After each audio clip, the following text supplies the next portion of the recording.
Great. Hi, I think we're ready to begin. Welcome, everyone. Lovely to see you all here. This is the 5th event that Monsoonal Ecologies is hosting to coincide with the launch of our virtual exhibition, Multiplicities. In this workshop titled Cultures of Climate Change, we invite you to think about cities, in many cases your own city, as a monsoonal life world, and of climate change not something to be fended off, but as something materially entangled within urban life and urban culture in different and unequal ways. We are going to be thinking through a number of questions that this raises, from questions about geopolitics, planning and mapping, to questions about extreme weather events and community solidarity with non-human lives, and how cultural practices might provide opportunities to imagine alternative futures as monsoonal life worlds change. Many of these questions are raised in our exhibition, and we appreciate the opportunity to expand on them through the discussions that we'll have today. Before we do so, though, I would like to acknowledge that today, on which Bangladesh commemorates the national genocide that preceded its independence 50 years ago, and to solidarity to the citizens of Myanmar, who are being subject to increasing levels of repression and violence, and also to acknowledge the farmers of India who continue to resist unjust and discriminating legislation that might cost them their livelihoods and their lives. These ongoing events are reminders that our discussions today are taking place in the context of human histories of violence, within which the slow and sometimes not so violence of climate change is unfolding. The agenda for today is that I am now going to hand over to Beth Cullen, who will acknowledge our collaborators in Chennai, Dhaka, and Yangon, many of whom are assisting us today. Beth will then invite 3 of our collaborators, Jayshree Venkatasan of Care Earth Chennai, Meghna Guhathakur of Research Initiatives Bangladesh, and Beverly Salmon of Do Ain Yangon, to reflect briefly on our exhibition as a way of framing the discussions that will follow. We will then break into groups for 40 minutes, and after that return for a plenary report back from each group. A record of these discussions will be compiled as a report posted on the Monsoonal Multiplicity site as a resource for future work. So at this stage, I'm going to hand over to Beth. Thanks. Thank you, Lindsay. Hello, everyone. So I'm just going to introduce our collaborators. And as Lindsay mentioned, our research for monsoon assemblages involved visits to Chennai, Dhaka, and Yangon to explore relations between changing monsoon climates and rapid urban growth. And we'd just like to acknowledge the amazing people and organisations that we've collaborated with along the way, without whom this work would not have been possible. Our ways of working differed in each city. We didn't take a formulaic approach, but one that responded to the particular monsoon assemblages that emerged in each place. The diversity of the organisations and the varied nature of our collaborations reflect this. With certain organisations, our engagement consisted of interviews and conversations, and with others, it took the form of more intensive fieldwork interactions. These exchanges continued after our visits, providing us with invaluable support, guidance, and inspiration for which we're extremely grateful. And today's workshop has been developed in collaboration with many of these people and organisations. So in Chennai, we'd like to mention Jayshree Venkatasan and Avantika Bhaskar and their colleagues at Care Earth, Chalarajan at IIT Madras, Nityanand Jayaraman at Better Collective, Vidya Mohan Kumar at the Urban Design Collective, and Arun Krishnamurthy at the Environmentalist Foundation of India. In Dhaka, we'd like to thank Meghna Gohithakurta and Babul Sutrada at Research Initiatives Bangladesh, Saif Al-Haq and Qazi Ashraf at the Bengal Institute for Architecture, Landscapes and Settlements, Sharif Jamil, the Buriganga Riverkeeper, and staff at Dhaka's World Fish Office. In Yangon, we'd like to acknowledge Raphael Monye from Blue Temple, Emily Ruel and Beverly Salmon at Dorain, Myanmar Dita, and Frido Jesk at Myanmar. Our main collaborators are featured on the homepage of the Monsoonal Multiplicities exhibition site with links to their respective websites. So please do visit the site to find out more about them all. And I'd also like to say that there are many other people who generously shared their time and thoughts and experiences with us who are not named or listed, but whom we'd also like to thank. I'm now just going to introduce 3 representatives from organisations in Chennai, Dhaka and Yangon for their reflections on the Monsoon Assemblages project. And I'll introduce all 3 before handing over to them. So Jayashree Venkatesan is Managing Trustee of Care Earth, a Chennai-based organisation which works on biodiversity conservation through research, advocacy and capacity building. Jayashree has worked extensively on ecological conservation and restoration initiatives with a particular interest in urban wetlands. Having carried out field studies throughout India, she's authored over 30 scientific publications and also a book on the biodiversity of the Western Ghats.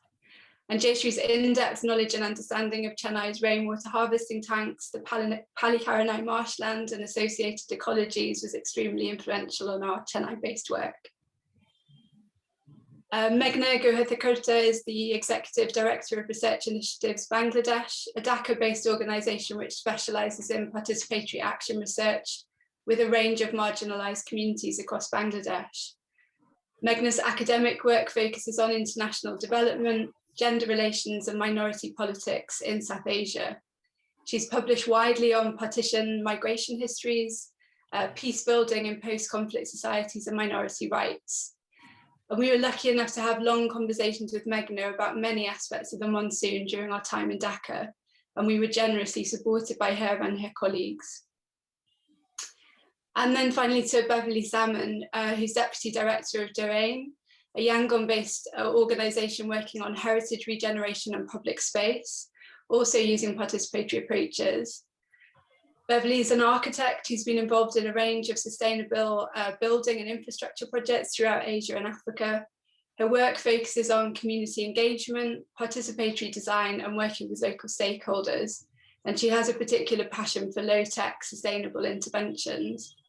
And I still remember vividly a conversation with Beverly about the intricacies of sewerage and drainage infrastructures in the context of Dorain's work to regenerate back alleys in downtown Yangon.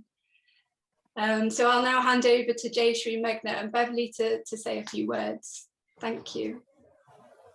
Thank you, Beth. Thank you. May I begin? This is Jayashree.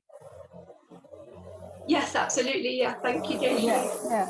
Thank you. First up, let me thank you, Lindsay and the rest of the members of MONAS for giving us an opportunity to be a part of this wonderful project. I thoroughly enjoyed being a part of it, and I should also confess that I learned quite a bit, especially from you, Beth. Thank you for that.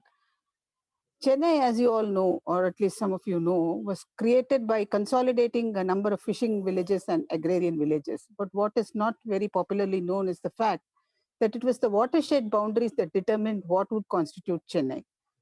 So given this kind of a history and the fact that Chennai's character is typified by the monsoons, in fact, every aspect of Chennai's character and its ability to be a resilient city is typified by the monsoon. But what is very sad is this has not been factored into urban planning.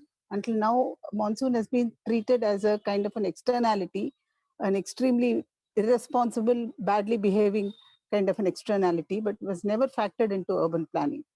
What I see as an output from this project, Monsoon Assemblages, apart from this wonderfully curated website, is the kind of lessons it provides to the city's residents, to people like me, the people who draft the master plan, the city's master plan, a kind of a new approach to include monsoons as the primary criterion for city's development. Secondly, the fact that Chennai is located on an extremely vulnerable coast, it's located on a warm sea, the Bay of Bengal, makes it very, very vulnerable to climate change. So putting all this together, I see a lot of purpose in this project. And I see, as I said earlier, a purpose that goes beyond the website. I'm sure it will be taken up at the highest level in the government of Tamil Nadu. Thank you. Thank you. Thanks again, everyone here, for organizers. I think Monsoon Multiplicities is an extraordinary exhibition, and Research Initiatives Bangladesh feels very proud to be part of it, even in a minuscule way. It deconstructs monsoons into the material and the natural, and yet without constituting it as a binary. It diversifies historical timelines from the chronological to that which is rhizomatically accessible.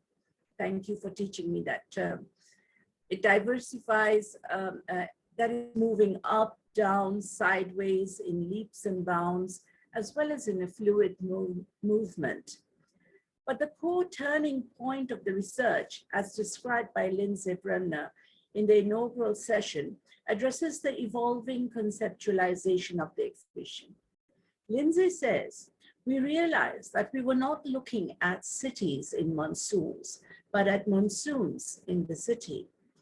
This opened up the boundaries of the city to ecosystems beyond the city limits, to the region, to the surrounding topography, the trading centers across oceans, as well as exploring existential interlocutors between scales of realities.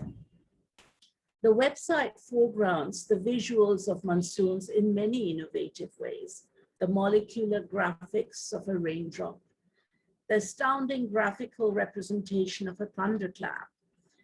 However, there seems, like the flow in the movements, there's also an ebb. And there seems to me an ebb in the portrayal of the poetics of monsoon, embedded in the music of the locale, the classical ragas that are born of the imaginings of the monsoon passed down through generations, the various rituals of welcoming the rains through the poetry of Bengal. These seems, I would have wanted to see a little bit more of that, but perhaps now that we have a breakout session of literature and the arts, I hope they will be able to highlight these. And as like the flow of the rivers, it continues to flow and lead us into new directions. And that is basically one of what I see as an outcome of this whole exhibition. Finally, from my perspective, I would like to talk a little bit about the political economy of the monsoon. There is a very energizing discussion of global trade during colonial times to current neoliberal market economy, and the discussion of growth of Dhaka as a city of muslin and currently center for the RMG industries. It's a very interesting discourse and ties in the colonial and the post-colonial worlds. I must say there is, however, a correction needed in the website where you say that neoliberal trends in the Bangladesh scenario started in 1971.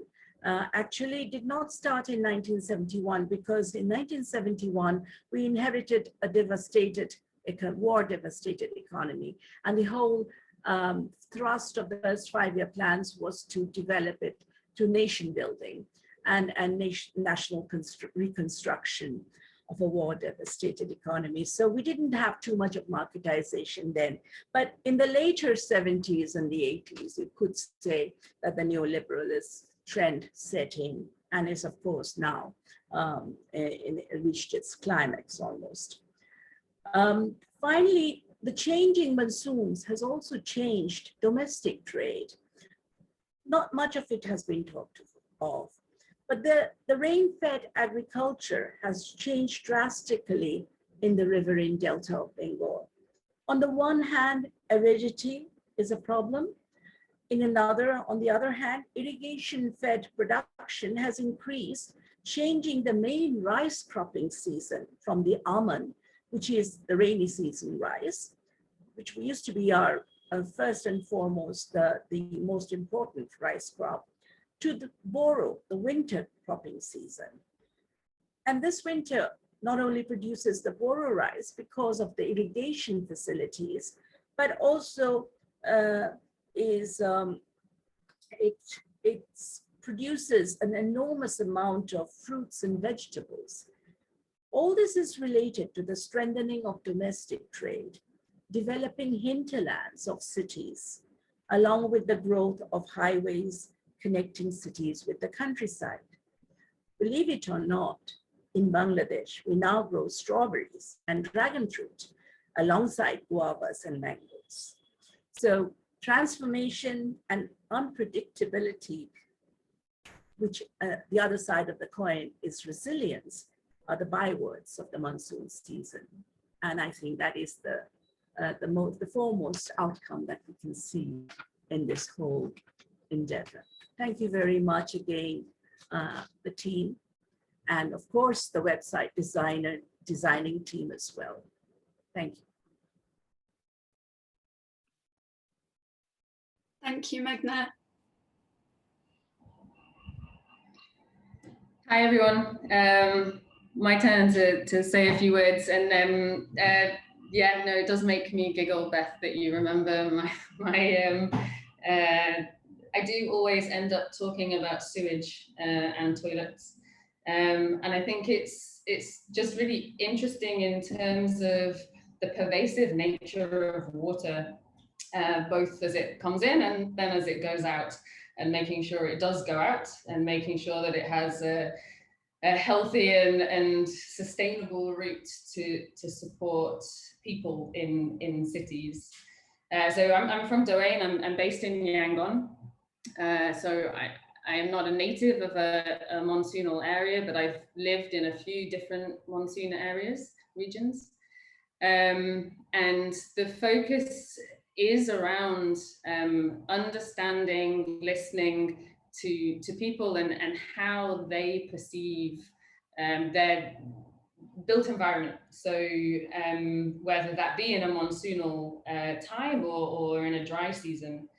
And I think I've been reflecting within the kind of work that Lindsay and Beth and the rest of the team have been doing on the monsoon and how that impacts people's lives, especially thinking about the work that we do, working with local communities and how it impacts their lives, and how it's very obviously cyclical. You know, it works in a time frame that people who live and experience this on a yearly basis champion and look forward to the monsoon. I think it's quite easy to think of the monsoon when you think about it in the context of climate change as something which is a challenge and brings a disaster reaction. But actually, a lot of people use the monsoon season as a period of relief from the heat, from sewage. You know, people in Yangon look to the monsoon to clear out the drains for them, and it's an interesting kind of trying to understand and react to those two dichotomies, especially as potentially this changes as climate change becomes more pervasive. And I think what's really interesting and exciting about the work that the Monsoon Assemblage has done is looking at it in terms of layers and looking at it in terms of scales.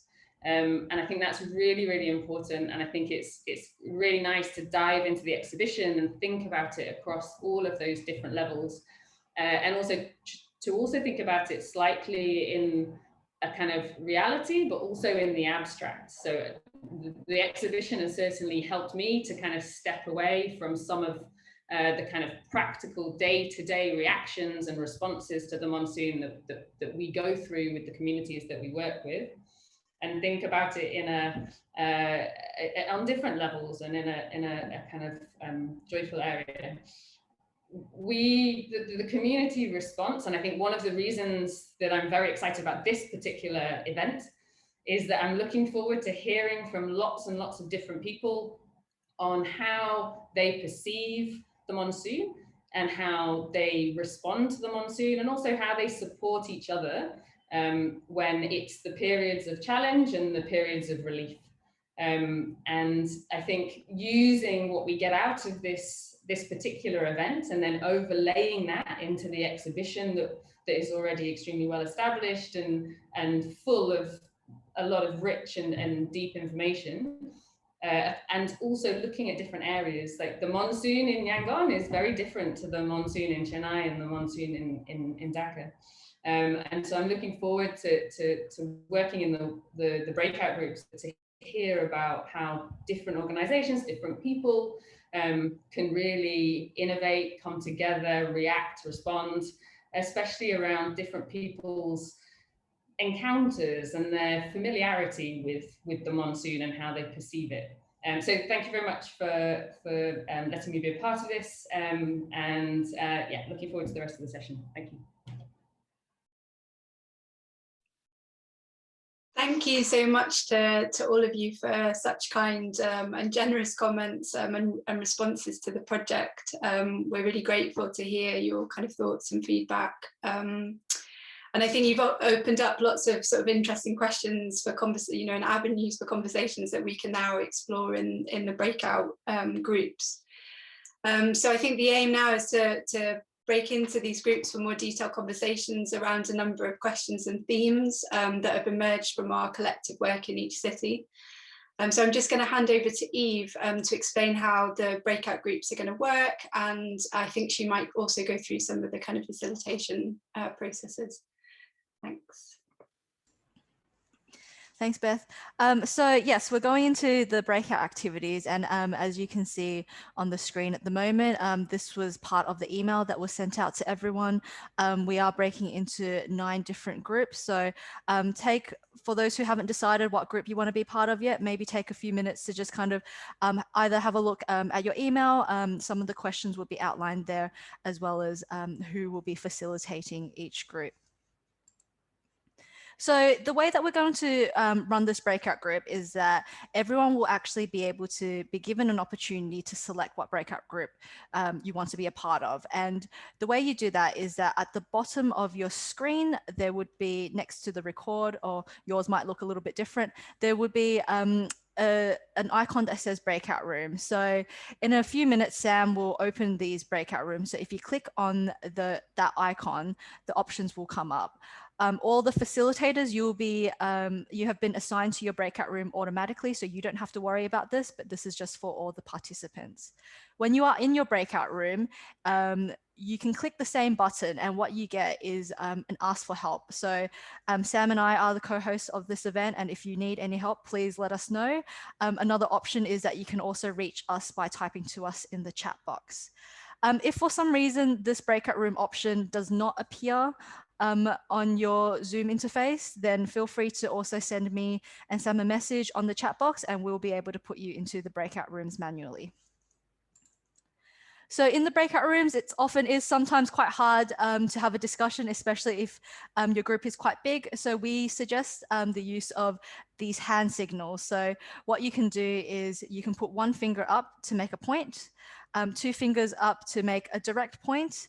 And if you agree with what someone else has said, you can wave your hands like this. So the job of the facilitator is to keep track of who's put their hand up at what time, and so they can be able they're able to drive the conversation. In the breakout groups, there will be some questions already laid out, but to kind of warm up, here are some warm-up questions that Lindsay has included as part of the email as well. So your facilitator should also have this question, but just really quickly, for those who live in monsoonal regions, how do you experience the monsoon? Has it changed in recent years where you live? And if so, how do you know it has? And for those who do not live in monsoonal regions, what section of the Monsoonal Multiplicities online exhibition have you enjoyed or learned from the most?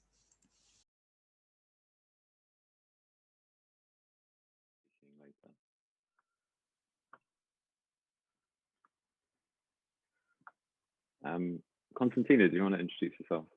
Yeah, I'm Constantina. I'm an architect based in London, and my experience with the monsoon is very secondary as well. I was part of MONAS during my master's at Westminster, where I visited with Lindsay Chennai in 2016 and Bangladesh in 17, where I haven't experienced the monsoon while I was there. It was a brief period of 2 weeks in each place. But all the experience I have is through research and reading stuff and seeing and listening to how other people experience the monsoon themselves. Yeah, that's my brief introduction. Hamza, do you want to introduce yourself? Yeah, hi everyone. My name is Hamza. I am from and currently living in Indonesia. So my experience with the monsoon is very direct, and it's an everyday reality for all of us here. But the monsoon as a topic of research and practice has only been recent for me. I'm originally trained as an interior designer, but during my master's in London, I was put in a platform called interior urbanism. So that got me really interested in cities, and after graduating, after a series of events, I was really interested in how cities are sort of how they are resilient in certain climate regions and facing different issues. So this particular exhibition is a really great find for me, and also this workshop. So yeah, I'm looking forward to it.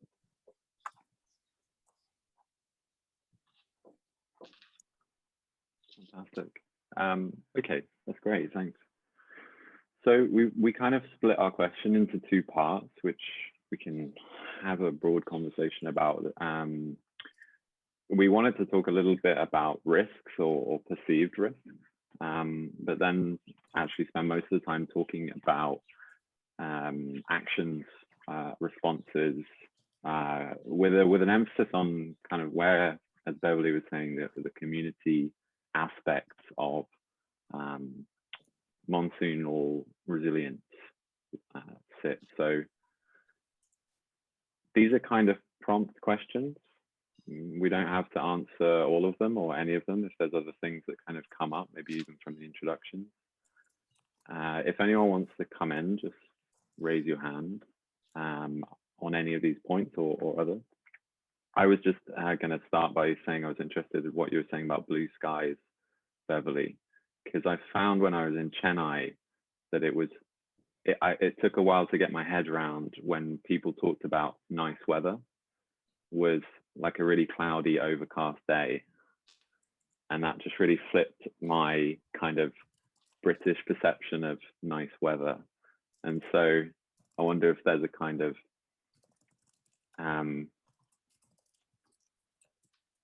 you talked about this kind of physiological aspects of exposure to sunlight as well, but there's clearly very different cultural understandings of what is pleasant and what is nice and what is kind of good weather.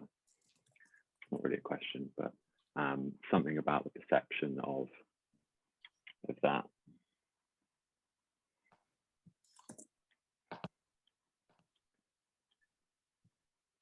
I mean, we could kind of come in, but I wonder, Hamza, if you want to talk about if you've got anything you want to add on any of these questions. Through the second, do you understand the monsoon as your lived experience that you talked about as changing? So from my understanding, from my personal experience, as well as from listening to others talk about the changing seasons, is that the rain season, the wet season, is getting a lot shorter in terms of like the bouts of rain. So the rain would get shorter, but also get more intense during the rain season compared to past years, and that's had a devastating impact for a lot of people, especially in Jakarta, where my research is situated, because you might know this, but Jakarta is the world's fastest sinking city because of the sheer amount of people who live there, and a lot of them live in floodplains and right by the rivers. So every time it rains, they would get flooded, like their houses would get completely drowned. And so the coming back to kind of like how people perceive rain itself, it varies a lot from household to household, because it really depends on where you live, your economic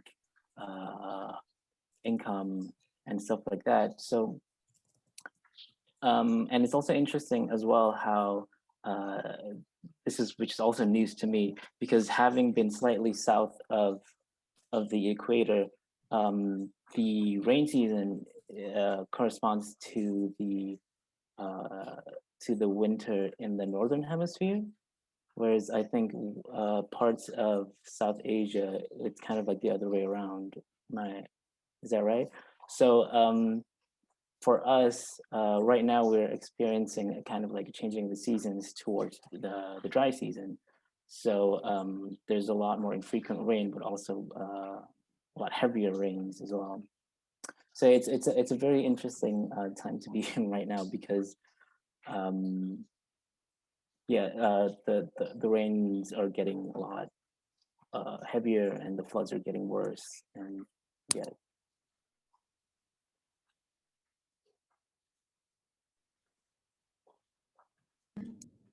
My pots have stopped, so I can jump in. Yeah, no, that's really interesting. It's really interesting to think about, whether you're moving into dry season or out of dry season when you perceive the monsoon. I did a bit of work in Africa as well, and the monsoon season is a completely different time frame to what we experience here in Yangon, and the kind of preparations that you do, and how you react to it, and how you perceive those risks. It is very different. Here, I think quite a lot about how we work with quite a varied number of very types of different communities. So from the very poor to kind of middle income families, and in their perception of the monsoon is something that to be honest, of water, is something that I'm constantly trying to listen to. We're working in one particular area called Taketa, which actually we're working with the whole ward, and it includes all that different range of different kind of groups of society, different ethnicities, vulnerable people who are more well off, and seeing how the challenges of the seasons in general affect people's lives. I think just like two stories. One is within this community, within the monsoon, there are many people who are collecting rainwater, and that rainwater is water that they will drink right up until December. So the monsoon in Yangon is May to September, and they store the water and they use it for drinking and domestic use up until December. If you talk to some of the more middle income families, what you hear is the impact of power on water, or access to water. Because as you end the hot season, electricity supplies become very unstable. So there are quite a lot of blackouts. And what that means is that people, if you don't have power, you can't pump water. So you can't pump it to the tanks that sit on top of your building, which then feed it through to your taps and your showers. But their concept of rainwater harvesting, or adapting to collection and adapting to what's going to come through the end of that hot season as the rain starts is much lower. And I think there are so many lessons to be learnt from all of those different experiences in terms of access to water is really important throughout the entire year. And so how can people across lots of different scales, lots of different kind of experiences be more resilient, and what lessons can be learnt from different groups in order to actually support everyone in that environment. I think I've worked quite a lot in the West as well, and there's loads of like green developments, buildings that are all very much around saving water, preserving water, and rainwater harvesting, but they're very kind of Western response. But some of those lessons are very applicable here as well, and it's just kind of bridging the gap in society between those two groups of how access to safe water can be achieved. One more story, because I like stories. It's also very interesting how the impact of the monsoon is made better or worse through the decisions that are made at many different levels. And I'm thinking of actually some of the other breakout groups, and this is why I'm interested in so many of the topics that are being talked about in all the other rooms. But if you think about infrastructure and roads, for example. So here in Yangon, there's a drive, that's a pun, sorry about the pun, to build more roads. So so that everyone has kind of access and concrete roads here, there and everywhere. But what they're doing in order to achieve that, what they do is that they're building up the roads 2-3 feet, because they're just laying on layers of concrete on top of the paths and the pathways that already exist. What that actually means is that when the rains come, the roads are higher than the ground floor level of people's houses. So, and the drains aren't big enough. The drains are blocked. Waste is a prevalent problem. So rubbish gets caught up in the drains, but they're also not sized enough. The engineering capacity is not there, and there isn't the budget or the financial capacity to make them work, despite a lot of effort from community groups. But fundamentally, what you then have is rain falling on roads, which directly travels into people's houses. Like, it's like one-to-one, like it's gonna happen. And that as it's a planning win, right? So people want to have roads that work, that they can drive their cars along. So all the MPs are getting nice big tick boxes next to their names for providing stable access. But then in times of rain, they're actually just making those people who are vulnerable anyway suffer the consequences of water, which doesn't need to happen. It doesn't need to be designed and built that way.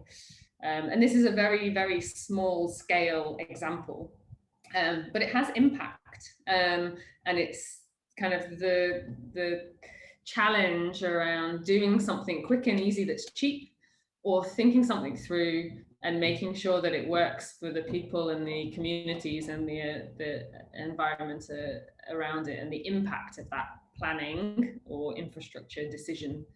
I'm thinking about the last question: how do you know the monsoon and how do you understand it's changing? I think it's very unstable. There seems to be like one year you can say, this year it didn't rain. Everyone talks about the monsoon. Everyone talks about the monsoon. It's such a hot topic when it gets to this time of year. What was there rain on this day last year? When did the rains actually start? 3 years ago, and there's so much kind of conversation around that. And in my limited experience, it seems to not necessarily follow a pattern. But I think that's because I need to scale out, and I think that's probably where you and Anthony and Constantina in your research are probably in a better position, having kind of looked from a technical perspective, perhaps over how those patterns from my experience in a very short time frame and the kind of stories of other people over say 5 or 8 to 10 years. But actually looking at how that changes in a bigger picture is very interesting, because on a day-to-day level, it's very hard to really perceive what that change is, I think. That's it. Constantina? So if I could give a couple of things from Chennai, because it's really interesting hearing the perspectives of other cities, some of which are really similar to things that I've heard, and some of which are really different. So in Chennai, they had a very similar thing with the roads, where the roads were being built up and up and up, and it got to the point where you could have a road that was a meter higher than the school playground next door, and there's a photograph I have where the gate is kind of bisected by the road level, so it's just becomes completely unusable, and performs in the same way that you said, where the water just gets shed onto the compounds, and I think that it then resulted in a high court ruling against that kind of practice a few years ago. But this attitude to water of just kind of pushing it away as fast as possible. What's just come to my mind, sorry, is that this is a repetition from history in the UK. So the Thames was built, the roads around in London were built higher, and in Bath, and not learning those lessons. Right.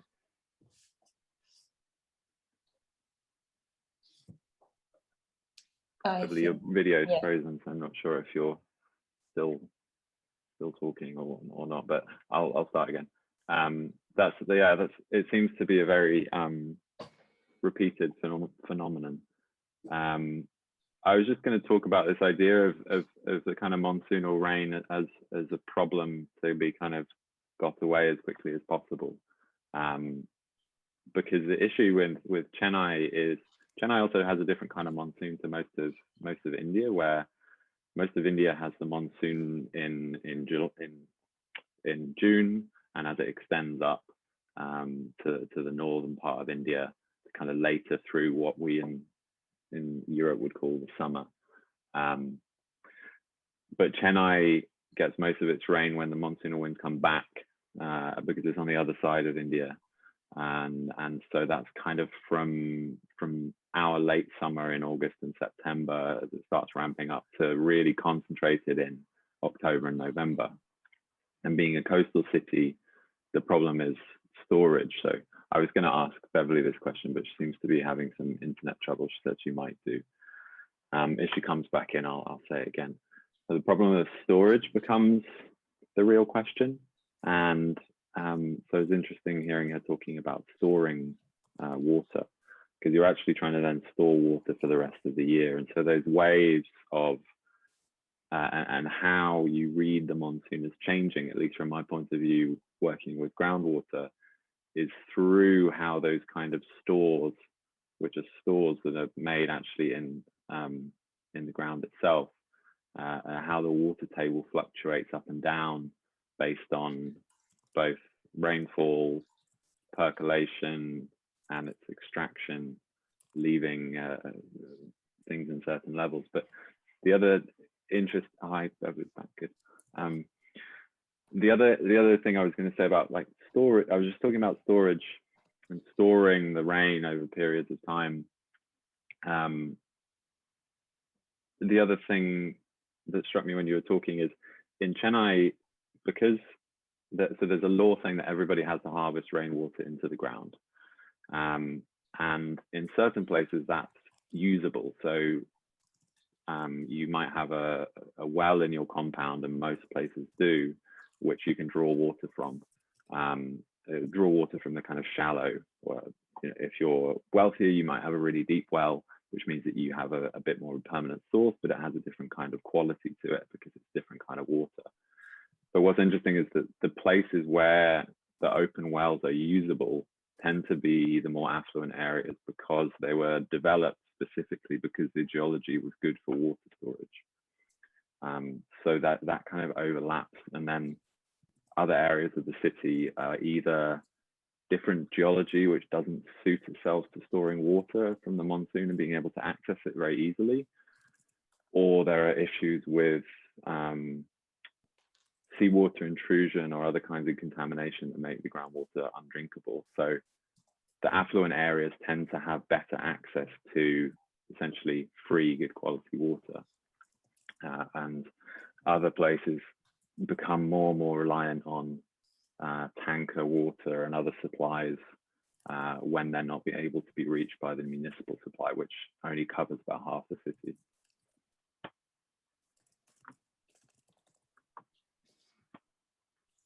So there was a question in there about kind of what you meant when you said water storage, because I was personally interested in that, but I don't know if we should move on to kind of actions, and because we don't have very long left, which we might do naturally anyway. Does anyone else have anything to jump on or say in response to anything we've said, or more response to these questions? I wanted to ask Beverly, how do locals overcome that? How do they handle the floods during monsoon season, especially with the roads being so higher up and all the water going into the ground floors? How do they deal with it? Do they just live with that, or? To a degree, yeah. And do let me know if my internet kicks out and I'm a bit wobbly. Maybe just go, you're wobbly. Yeah, I mean, there's an amazing resilience, right? Like, they are frustrated and annoyed, but they do what they can. So there's lots of, I think in Yangon, the communities are structured very, very rigorously. So you have townships, and then you have wards, and then you have 100-head households. And so you have a ward office, and you have a 100-head household leader. And so every person within a kind of 100-head household group is known by that leader, and then is known by the ward office. And so within that structure, there's both a structure of observation, which comes from the kind of long-standing kind of military rule, which is why that system was set up, to keep tracks on community members. But especially over the last 20 years, it's turned into a structure of support. So the ward officer, they tend to, and because there's a limited kind of tax and kind of government services supply, so people really don't pay taxes, but they do pay fees on a community level through a community committee to support each other to provide things like sandbags or pumps, or work together to come to clean out areas. The area that I was talking about before, Taketa, is one of very, very few places in the city of Yangon which is not connected to any kind of piped water supply. Sorry, I mean in downtown Yangon. There are lots of places in Yangon which are not connected to piped water supply.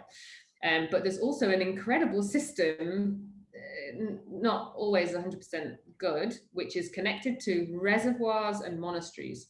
So you tend to find there's a very strong Buddhist culture, and each monastery has a reservoir which they then sell the water to the local community. And there's a very intricate system of water sellers. And so you can either go to someone who will give you the water directly, or they will bring it to you.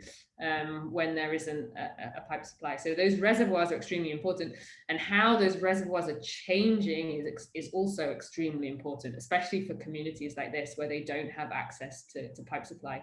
We're about to get kicked out of this, but yeah, also what's interesting in Yangon is, and probably it might be the same in other areas, I'm not sure, is that just before the coup, when there was a government here, they were changing the law to restrict the amount of ground wells that you could have. So you were no longer allowed to pump from groundwater, which for communities like this completely cuts off so much access to water, because they rely on that, because when the reservoir can't support them all for domestic and drinking water. Just before we have to go back, we've got like I'm really 3 only minutes. stopping I wonder if we've got 2 minutes I wonder left. if Hamza has anything to add on this one. Perspectives from Indonesia. Right. Yeah.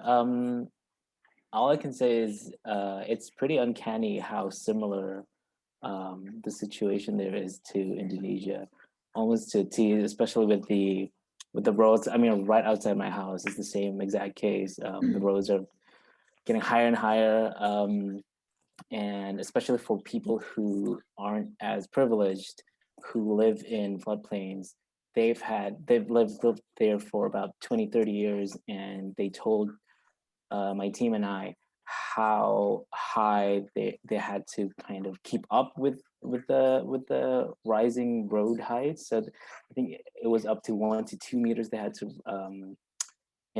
build up their first floors. So it's incredible the amount of change that happens in that amount of time, all because of frankly, because in the context of Jakarta, because of colonial practices by the Dutch, especially with regards to kind of like the distribution of population in the capital. So they allocated certain areas for Europeans, certain areas for Chinese merchants, for Arabs, for indigenous Indonesians. So, and it was all based around access to water, interestingly enough, and how the groundwater, the access to groundwater relates to that. So yeah, it's a very interesting perspective to hear that from, I guess, a previously colonized nation as well.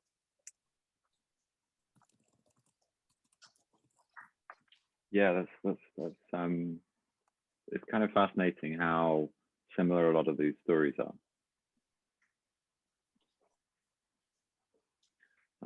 Okay, we've got 30 seconds. Does anyone want to add anything in the final 30 seconds? I assume this is going to be an automatic boot back into the main room. We're just going to get jumped out. What to add?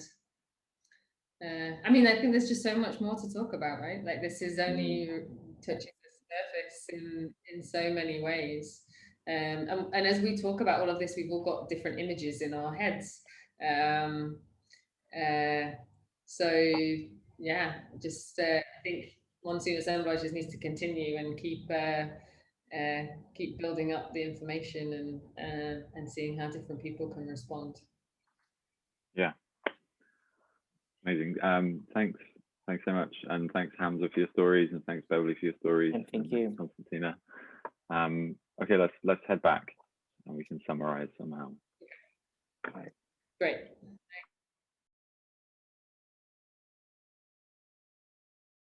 Okay. Thank you for coming into this group. We want to have a nice discussion. So we will leave mostly to, it's more like feedback, open feedback, but maybe because we are only a few, we can introduce ourselves. Can I ask Christina to start your introduction, please? Sure. So I'm part of the Monsoonal Ecologies team. I'm a research fellow with the project. I'm trained as an architect and landscape architect and urban designer. Prior to monsoon assemblages, I lived in Jakarta, Indonesia for several years. So I still do research there in Borneo particularly. So I'm familiar with many different monsoons before and after monsoon assemblages. So I'm looking forward to seeing where all of you are from and how you've experienced the monsoon or not, and maybe its changes. Great. Thank you. Charlotte, would you like to introduce? My name's Charlotte. I'm also trained as an architect. I studied with Lindsay for 2 years at the University of Westminster in the design studio that was linked with monsoon assemblages. Thank you, Charlotte. Babul Sutradhar from Dhaka. Yes. Thanks, everyone. I am Babul Sutradhar, working with Research Initiatives Bangladesh in Dhaka. I am working mainly with vulnerable communities in Bangladesh, and I have studied sociology from Dhaka University, and I was lucky enough to work with monsoon assemblages programs and directly with Professor Lindsay, Beth, Cullen, and Christina Jeros. Thank you. Thank you, Babu. Okay, and Sriram Ganapati ji, can you please introduce yourself for everyone here? Well, from the point of view of community adaptation, way back in 1964, when I was the reporter at Madurai, the first cyclone I met was the one which totally destroyed one pilgrim center known as Daniskodi. And in those days, every 2 or 3 years, we had very regular rains. We also had cyclones once in 3 to 5 years. And beyond that, during the period, as a journalist, I used to somewhat manage to reach those places, because in those days, there was no mobile was available and none of these modern facilities that were available. But still, for conveying the information, we managed to go to the place. And after a few days, we found that people who were not expecting any such natural calamity got themselves adjusted to it over a period of time. Okay, sir, excuse me, sir. We would like you to introduce yourself. We haven't yet started the discussions, okay? Well, I am a journalist, basically a journalist, and have been working with the newspaper known as the Hindu from 1962 to 2002. And I retired in the year 2002, and I still continue to work for the newspaper directly and indirectly, and also for a few funding agencies and international organizations, basically in the form of sewage management, water management, and sanitation, specifically ecological sanitation. Okay, thank you very much. Yes, we will come back to you again.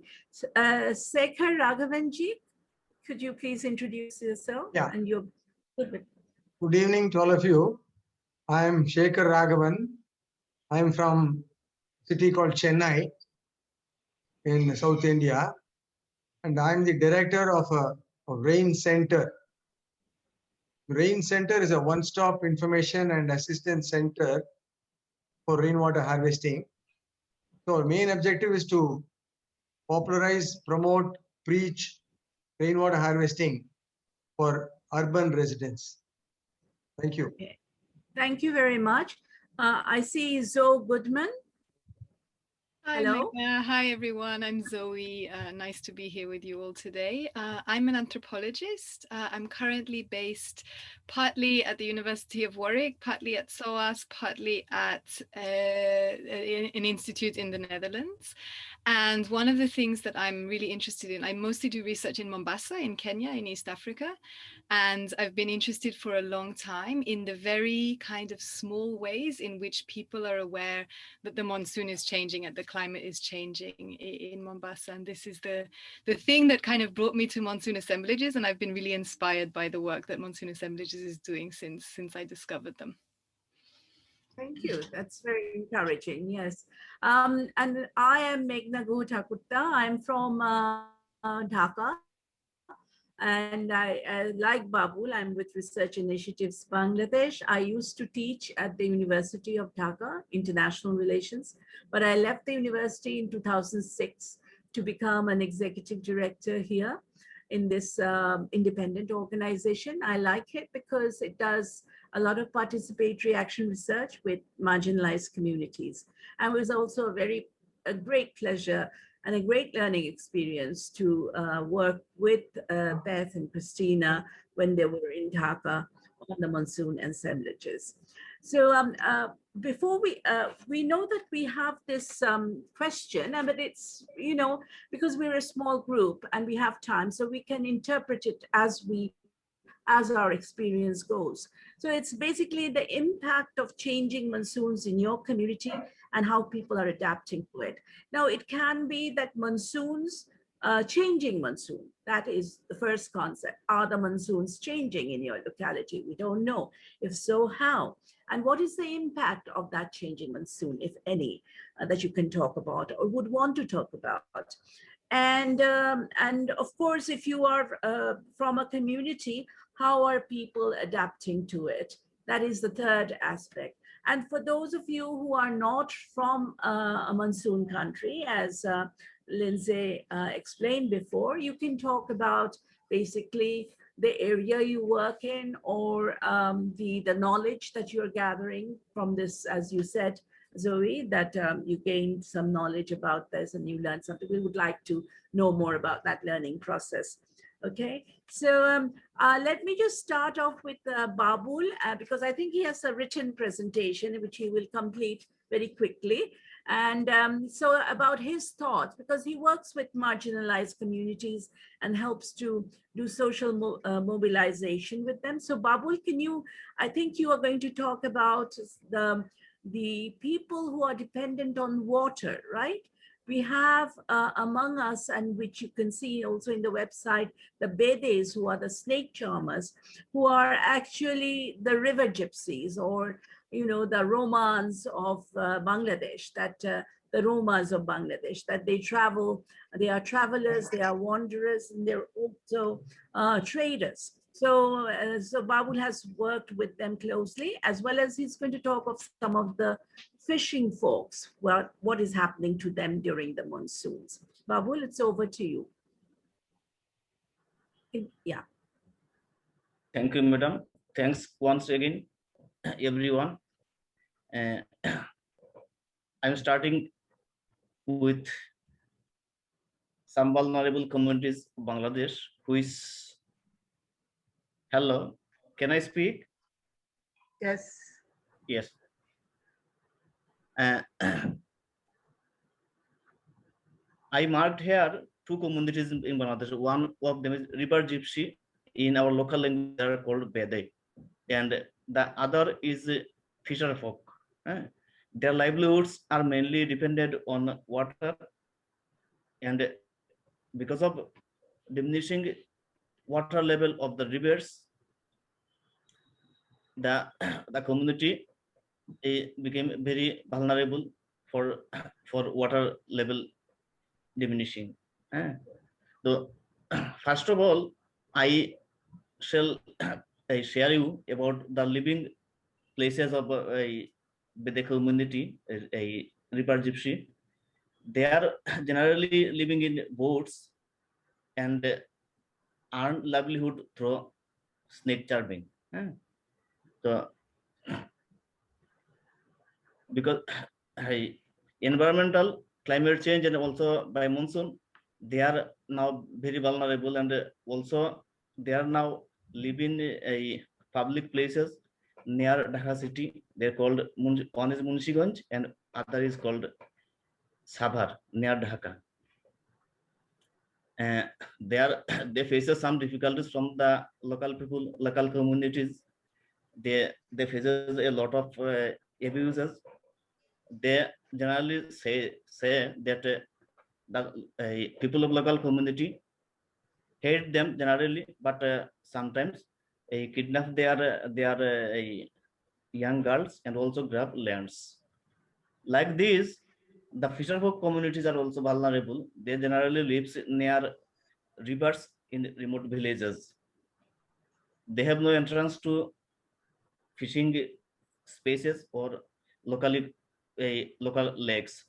Influential persons generally grab lands, grab forests, and also waterways. So they became more vulnerable. Then, if we mark the discrimination, we find it two ways. One is the social discrimination created by society and social institutions, and the other is the limitations of education. I mean illiteracy. They do not make themselves a expert to do other jobs. And how to overcome, I shall I shall mark some points. One is the government should take a special proper activities to enrich the communities with knowledge and expertise to do other something and the find a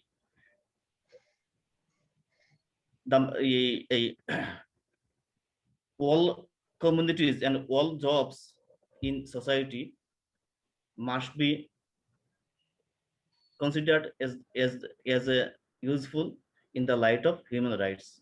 It is also to be mentioned here that the sustainable development goal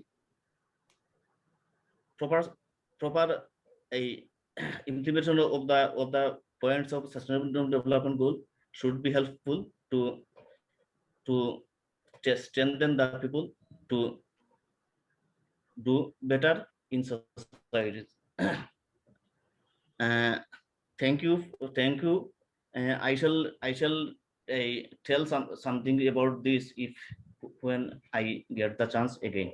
Thank you. Okay, thank you very much, Babul. I think we can start the discussion now. Christina, you're here. You can start the facilitation of the discussion from here. Can I make a couple of extra points that my previous speaker just now said on the basis of the experience? Sure, sir. You can start off the discussion now. Okay. Yeah. About 35 years ago, there was not much of a warning of a natural calamity like a cyclone or a typhoon, cyclone is coming over to the land. The communication methods were rather very limited, and therefore either through the newspaper or a few people who had the radio, etc., they knew that something may come. And most of the times, whenever the predictions went wrong, they were under the feeling that it may not come. So that was the dose in those days. But during the technological change in the last 70 years, and the worst thing that had happened, a very natural phenomenon, the first time in 2004, when the tsunami struck the Nagapattinam, Tamil Nadu coast, I was there the next day after the tsunami and found that hundreds of bodies were laying and floating all over the place. Because at that time, that was the first time that happened. It happened in the morning between 8:45 and 8:59. 3 waves made all the damages. So that was the first time that Tamil Nadu and many other parts experienced personally that such a major thing could happen. And from then onwards, the authorities have been taking a lot of interest. For example, year before last year, we had a similar cyclone, Gaja cyclone, which was 700 kilometers from the coast, just about 24 hours before.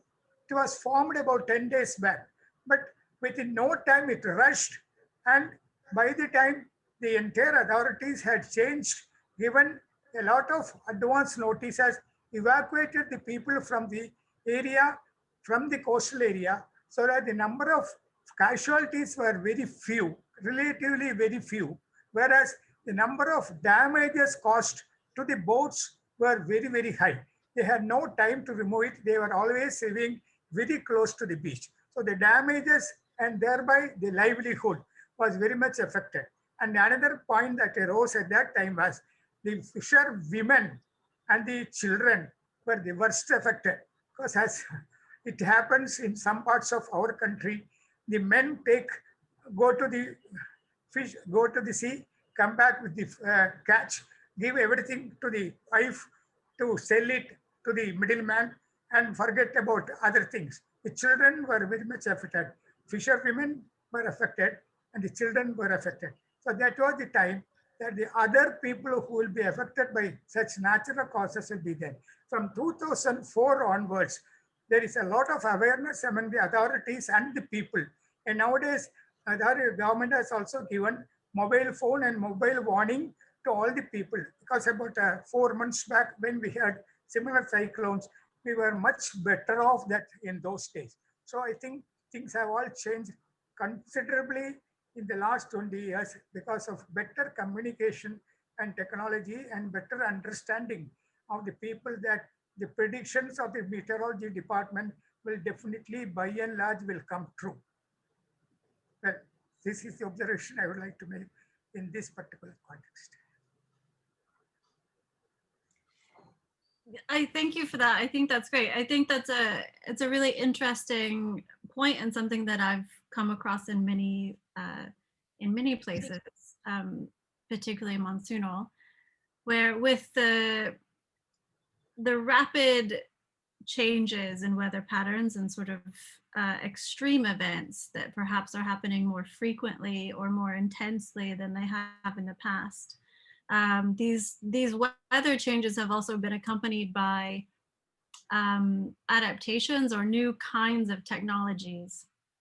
And those technologies then feed into awareness and communication systems, but also into different ways of different economies, different ways of forming life rafts, if you will, for people whose economies that are dependent on weather patterns have necessarily changed.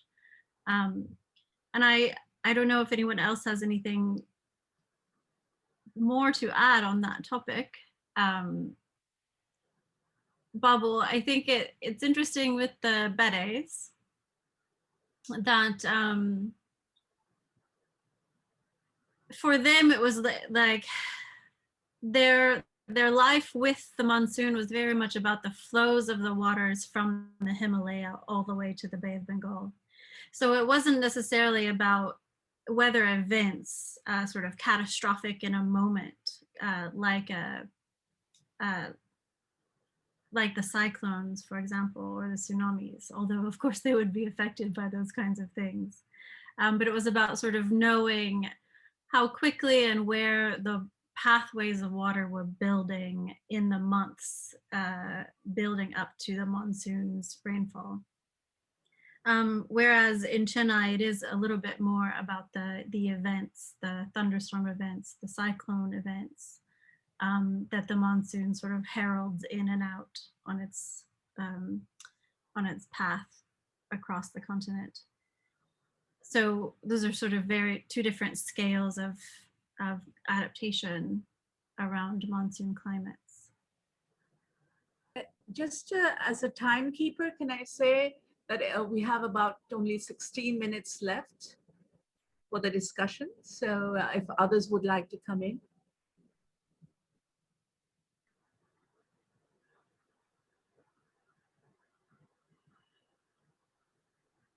I don't know, Sekar, Zoe, if you have anything to add from your respective places. I'm happy to add something, or actually maybe I would be really interested to know if others of you have seen this in the places that you live and work. One of the things that really interests me in Mombasa is the way in which changing weather conditions in some ways reinscribes existing social divisions. So existing ideas about who is good, who is bad, who is different from me, who is not.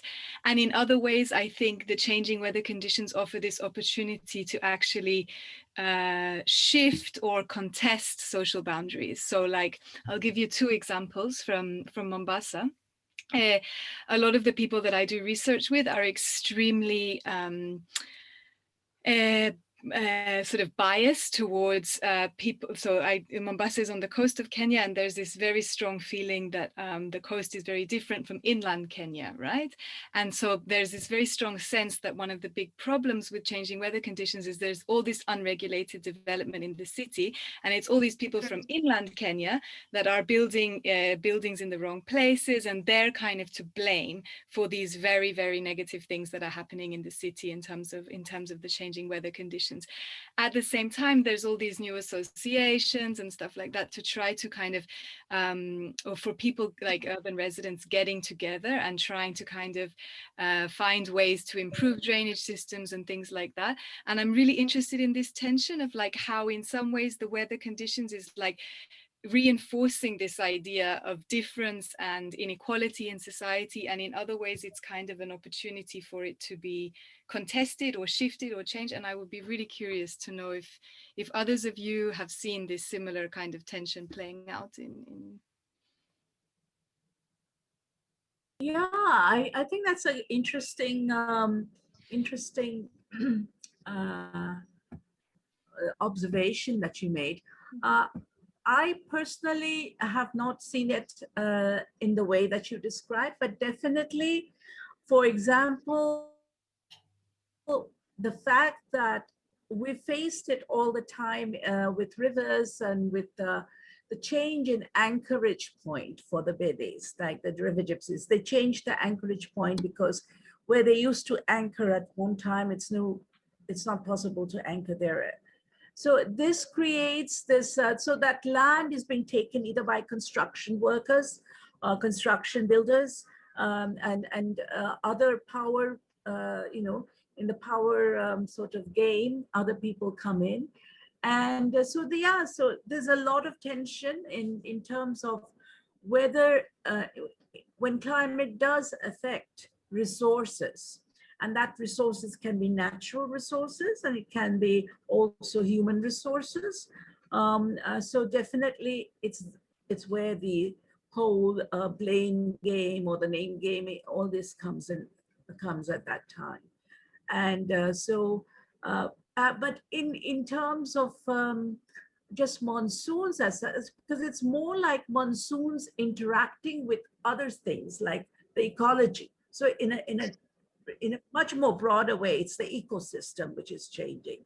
And when it's monsoons coming and going at whatever time may create land, for example, in when I was talking about domestic production, the rivers have silted up, but sometimes the silt that comes in from another area now. And when you had clay soil, you would plant some crops, but now you have sandy soils. So you see a lot of these coastal belt areas, not coast, but sorry, the river banks lined up with sandy soil. And now they're all planting very economic cash crops like peanuts, which sells very well in the market.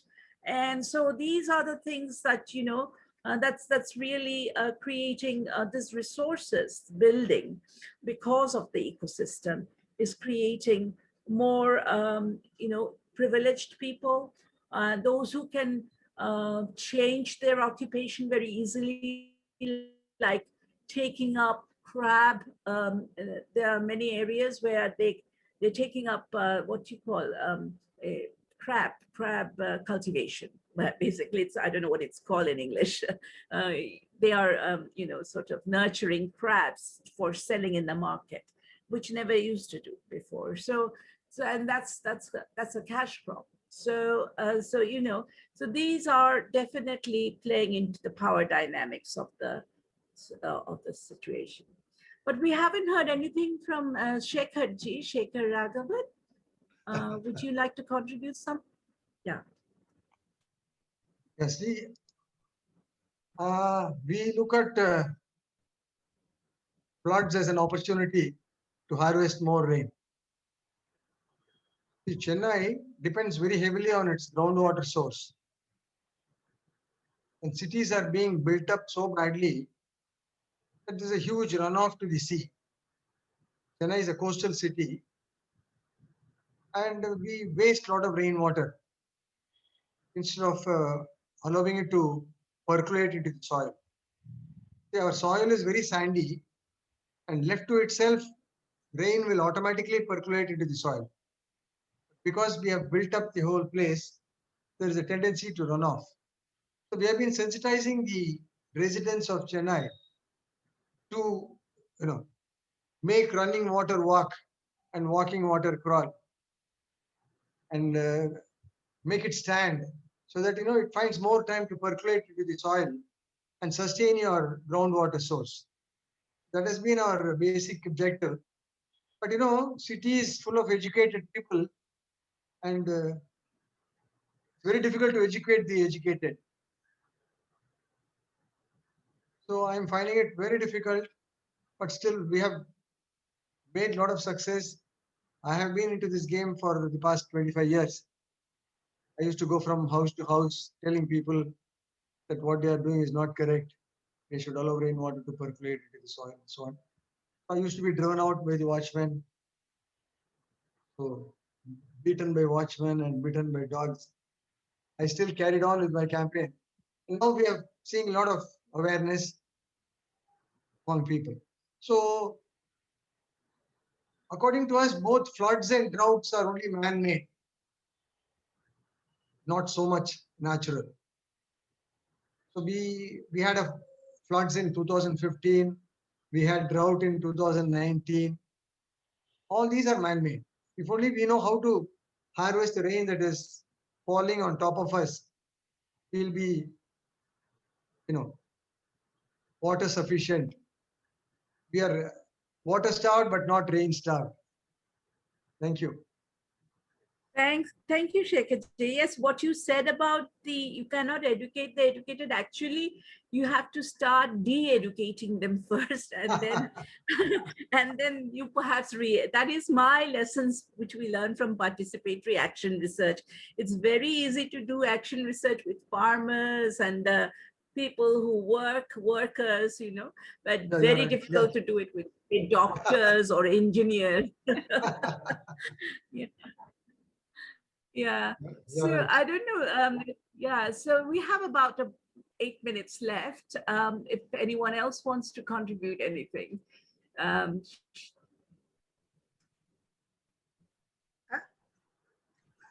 I? Yeah, sure. Please.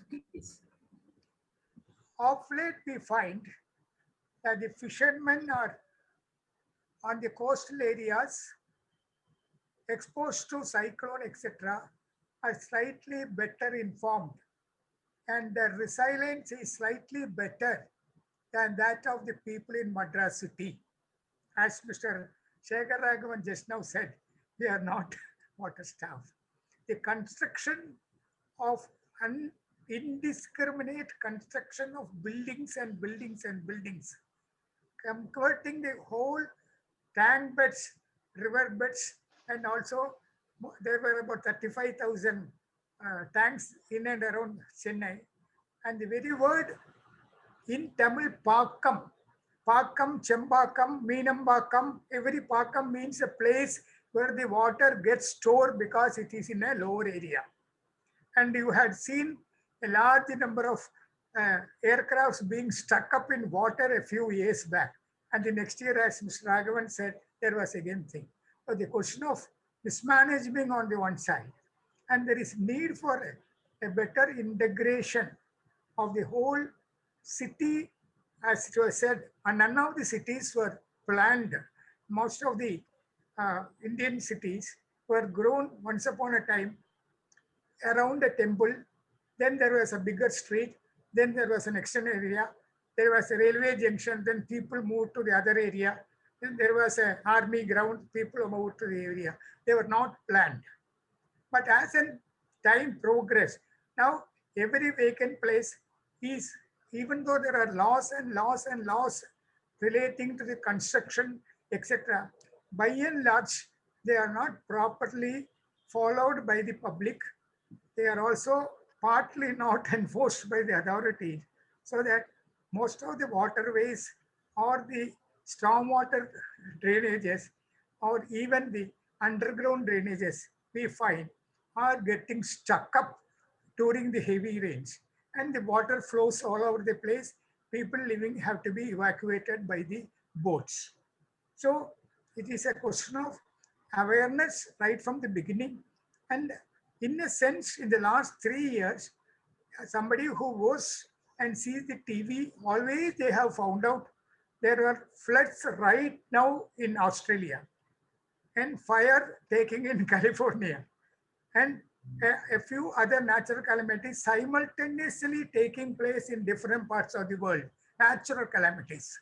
So climate change, there is a major awareness now that something is happening to the environment and the climate. And now we have also found out that man has been partly responsible for this climate change.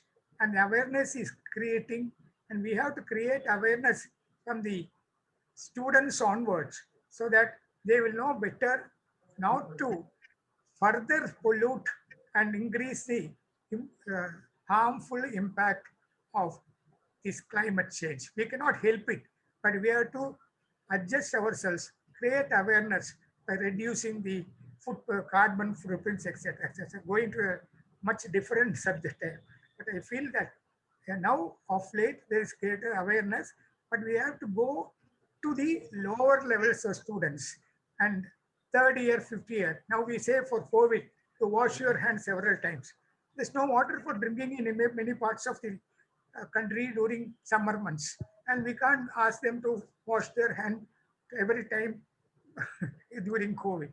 So this is perhaps a lesson that we have to learn from history and from nature, and we have to formulate a scheme which should address the problem right from the earlyhood to the senior most citizens like me also, to use less water for everything that I use. Thank you again. Sorry for interruption. Thank you.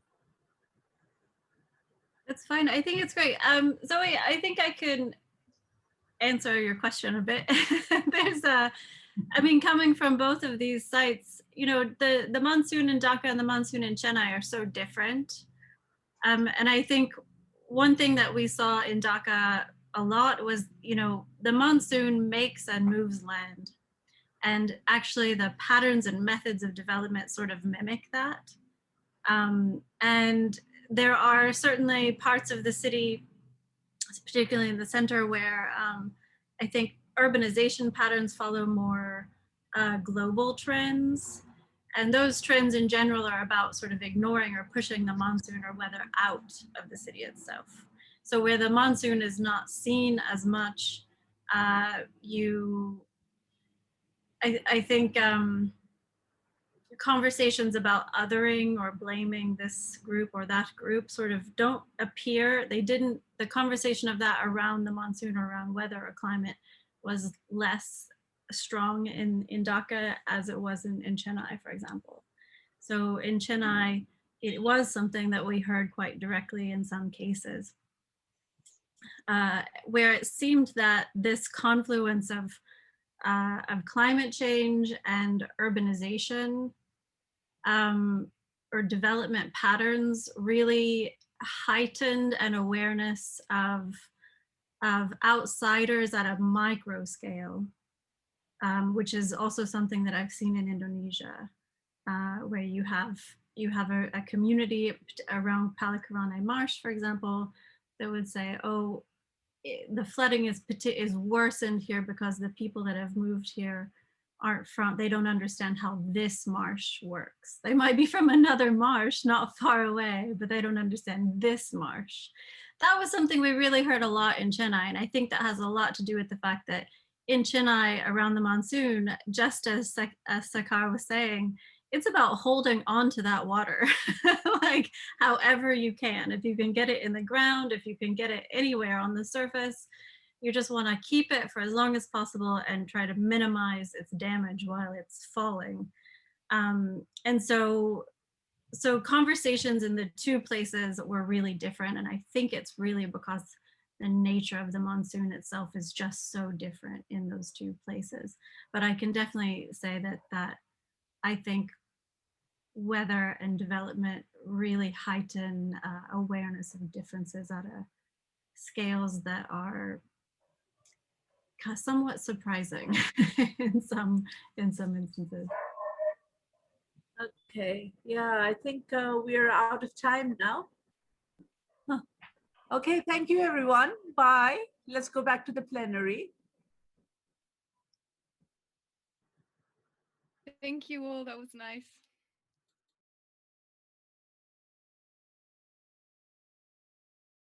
And climate justice. So this first question was, are artists and cultural practitioners well placed to explore environmental and climate justice? And this is an image that Sita sent, which is a beautiful image.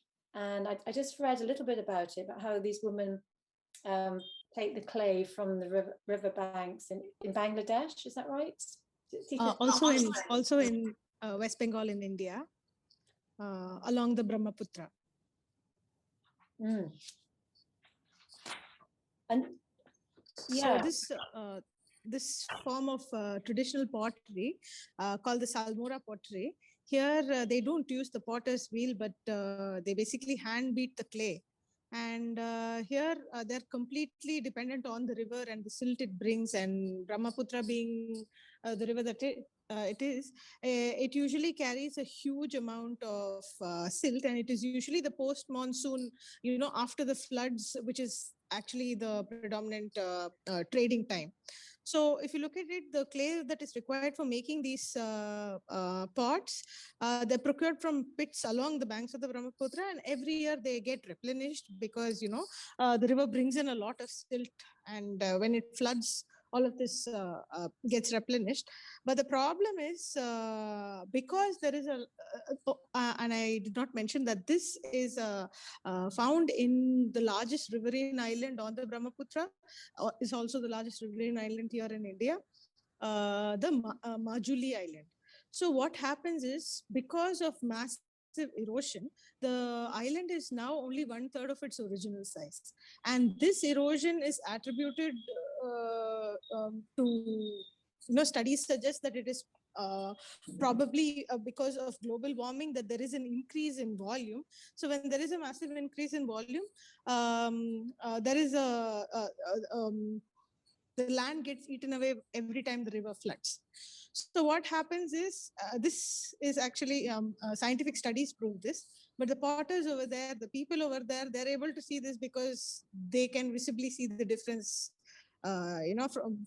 from one year to the last. So this actually is threatening this century-old art form.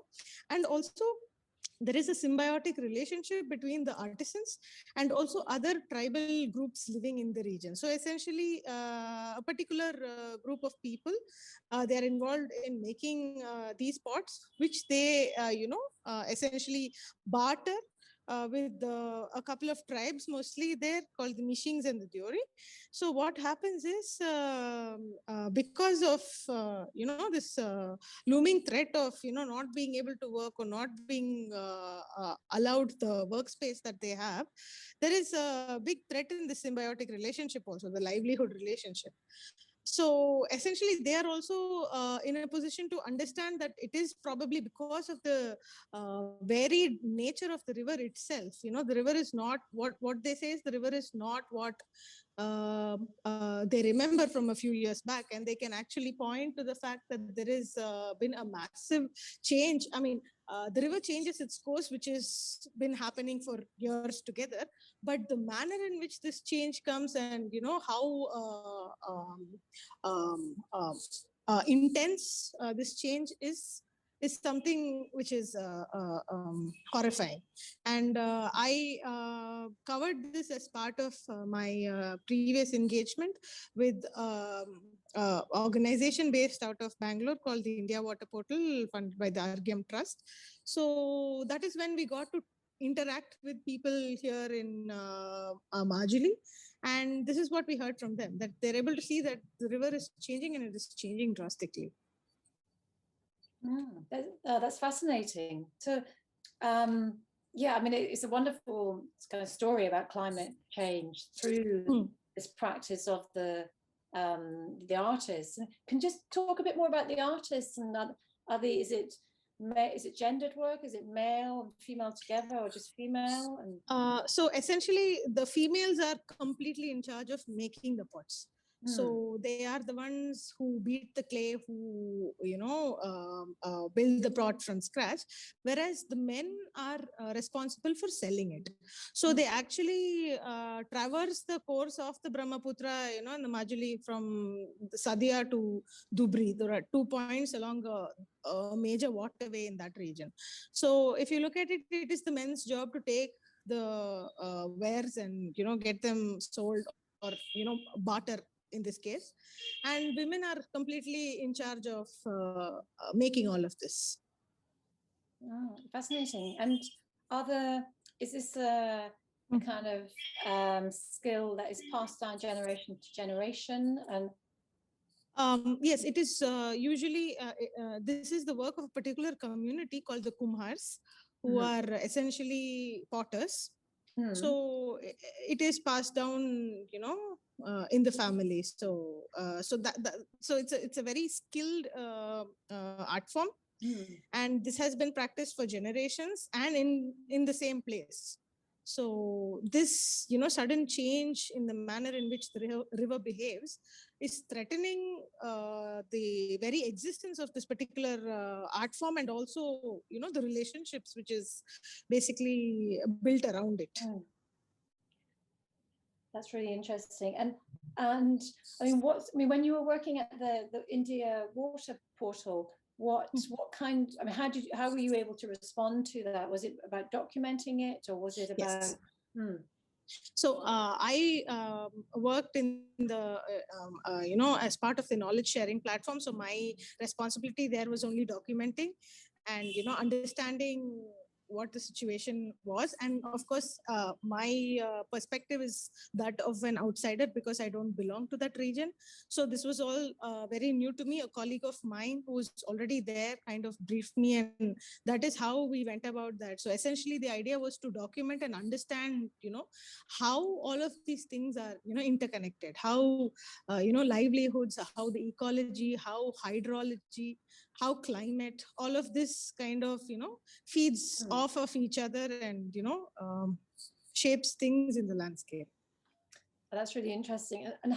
And with that documentation, Sita, how was it disseminated, or how was that knowledge and documentation information shared? So this was part of a fellowship. My colleague was awarded a fellowship in which the main agenda was to document these, relationships between people and the land, and livelihoods and ecology.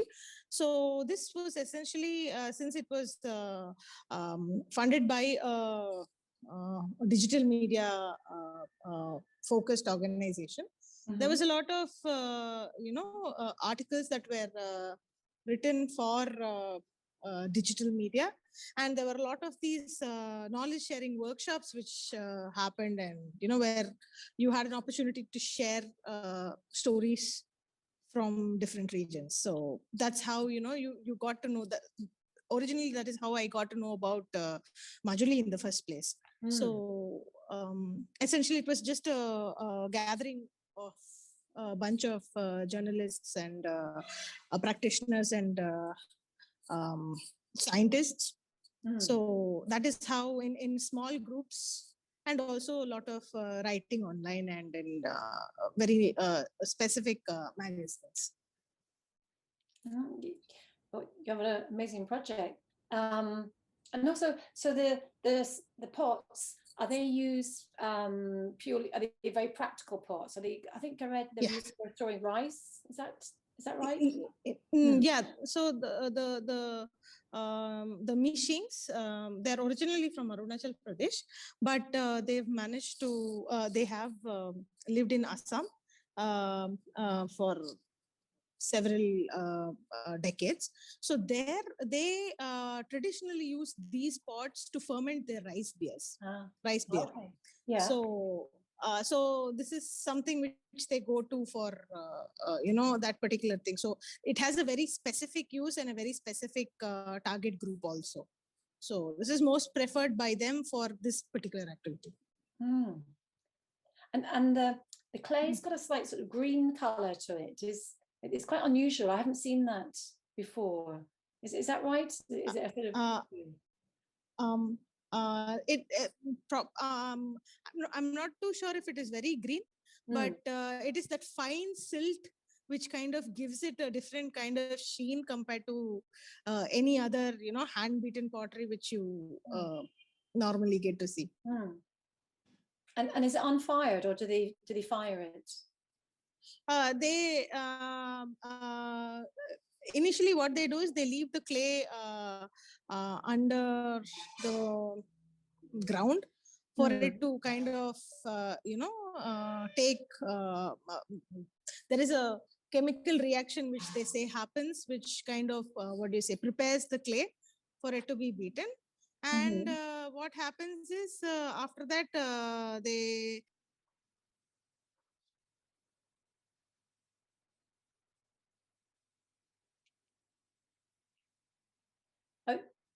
Sita, we've just lost you just for that last. Oh, I think she's dropped off. Oh dear. Oh no. Oh, that's a shame. Should we ask Uttara? Are you familiar with this process? You're based in, did you say Madras? Yes. No, I'm actually hearing about this for the first time, and it's very interesting. There's something similar related to this whole thing of making something from silt that maybe I can share. It's not something that I have worked on personally. It's just something I've heard about as a practice, and I don't know how much of a relationship it has with monsoons per se, but so surrounding Chennai and actually across southern India, there are these man-made lakes which we call tanks over here, water tanks, areas, and they have a very seasonal sort of behavior, and that when the monsoons come, of course they fill up and then they sort of dry out over the year, and they're mostly used for irrigation primarily in paddy fields. But yeah, generally there's sort of a sloping arrangement which releases the water from the tank down into the fields. And so in India, we have this really popular festival which celebrate the birthday of Ganesha, the elephant god. And so when the celebration happens, normally we make there's an idol of Ganesha. Usually it's actually made from mud. Now, of course, many of them come in painted forms, and there's been a lot of environmental groups that have raised issues about this, and there are certain cities that have banned the use of synthetic colors and such. But I've heard, and this has to be verified still, but that there was a practice earlier where the same celebration, the villagers would go to the area which is silted, which is the open part of the water tank, which is basically the catchment area of the water tank, and they go and they collect the silt, and they make them into little, like little mounds of earth. They just look like cones basically, and it's supposed to be a representation of Lord Ganesha basically. And then they were supposed to go and take that mud and go and smash it on the the earthen bund. So there's like a embankment, which is the sort of the portion that holds the water in the tank essentially. And so in a way it's connected, although it's a it's a festival, and it's a sort of a cultural celebration, if you will. it's connected in some sense to the management of the water body itself, in that these water tanks, because one end of it is open, there's a lot of silt that comes in, and so they have to be desilted quite regularly. And on the other hand, when there is the monsoons and when there are heavy rains, many of them, the bunds or the embankments sometimes tend to break. And then there's flooding downstream and all that.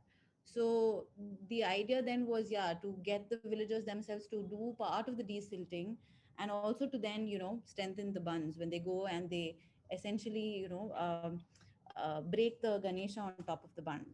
I do not know to what extent this is still practiced. I mean, of course, the actual festival today looks very different in the cities. We buy an actual idol of Ganesha, and then people go and either release it in rivers, or in Chennai, for example, it's in the beach. And they're regulated to different extents in different cities. But yeah, this was fascinating to know that this management of Aries, which was actually something that was, communities were very closely involved in it. Of course, now it has a more centralized sort of management approach, where the public works department manages the tanks. That they found a way for the community to be so culturally involved in managing these water bodies. Yeah, that's really interesting. It's a really nice connection with silt and clay. Yeah. Yeah. So Sita's rejoined. Sita, sorry, we lost you just when you were talking about the pots and the clay, etc. Yes. So they do use, it is essentially wood fired. They use driftwood and also some, wood which they're able to collect in the region. So essentially it is spread over only 3 main villages. I'm not able to recollect the names. Are you able to hear me? Yeah. Yep. Okay. Yeah. Okay. So I'm not able to recollect the names, but I do remember that they are fired, baked using fire. Yeah. And that's really, so Ucha was just talking about during the Ganesha, am I pronouncing that correctly? Ganesha festival. Right. Yeah, the engagement of the local community with the water tanks, and the collection of the silt where the water enters, and that has historically been used as, just make sure I get that right, to kind of smash it on the embankment as a kind of celebration of Ganesh. But Utra, did you say that, so now there's a centralized management approach, but are people still allowed to go to their tanks and collect the silts?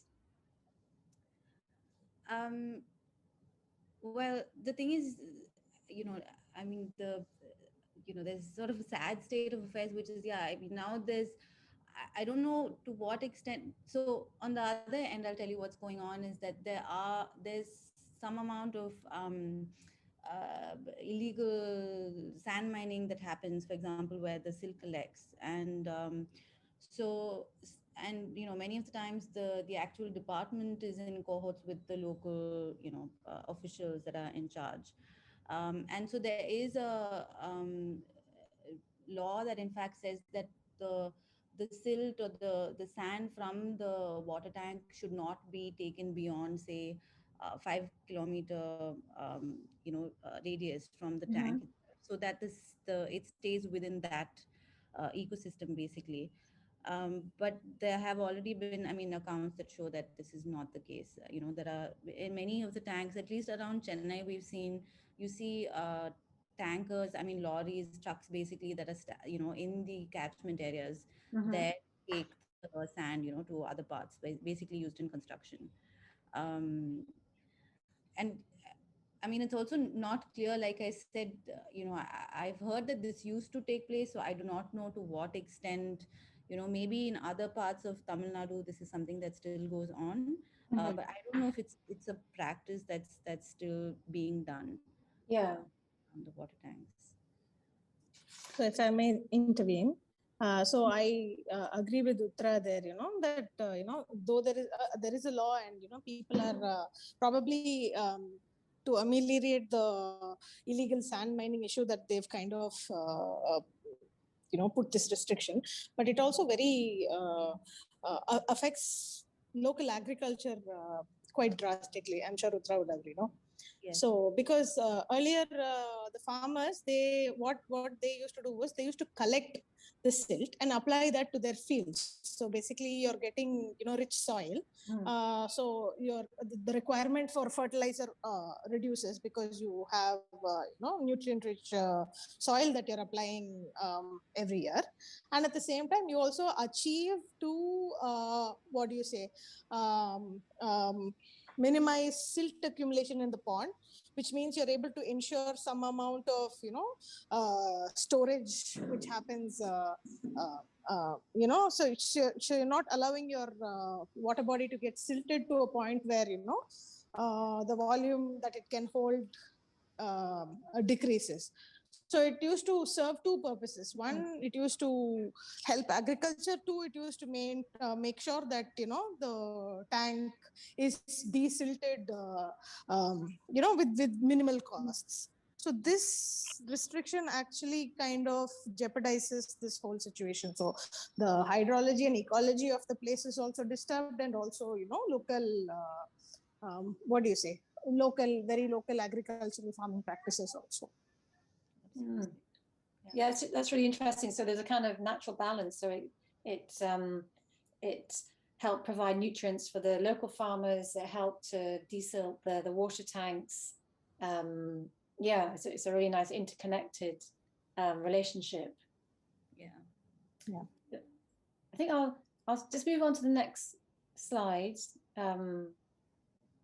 Actually, I suppose just with that question, are artists and cultural practitioners well placed to explore environmental and climate justice? I suppose in that case with the Kuma women that you just talked about, Sita, that they're kind of through their art that they're kind of made, because it's so connected with the land, they're sort of made vulnerable, and I think probably Sita, your work makes this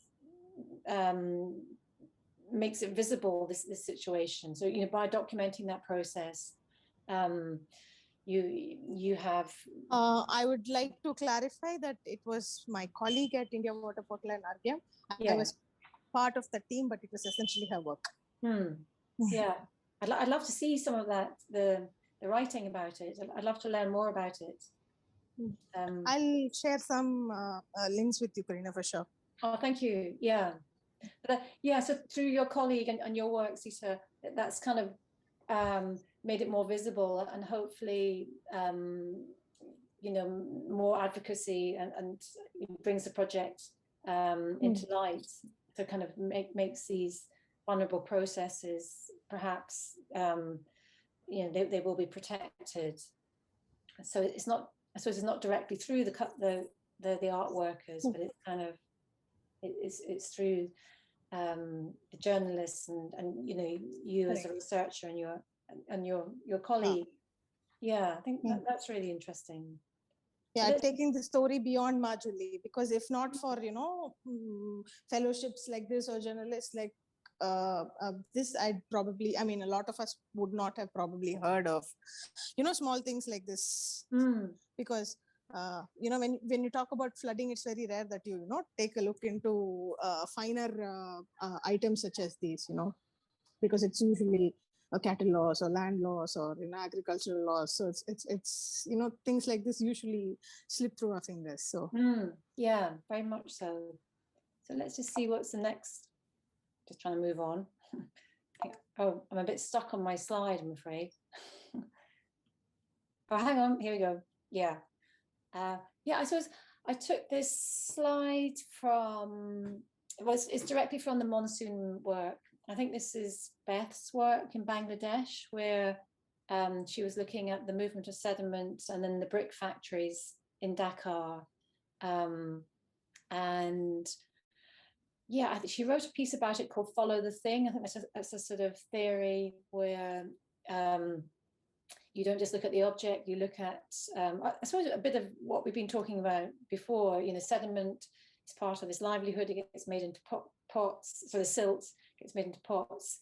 So this question was, with your experience or engagement with cultural and art practice, how has monsoonal multiplicities been able to communicate environmental issues on a cultural and visual creative level in terms of performing as an online exhibition? Yeah, so is it, Ucha and Sita, how, because I know you've been directly involved with monsoon assemblages, and I know that it was frustrating for them that they couldn't do the physical exhibition, and they were supposed to have physical exhibitions in, I think one was going to be in Chennai, one was going to be in Dhaka. So I just wondered whether with this exhibition, have other people been engaged with looking at it, maybe people from your organizations, and do you think, how do you respond to it? Is it a bit like, is it more research, or is it, yeah, I suppose, what are your impressions of the exhibitions? A long-winded way to ask that question.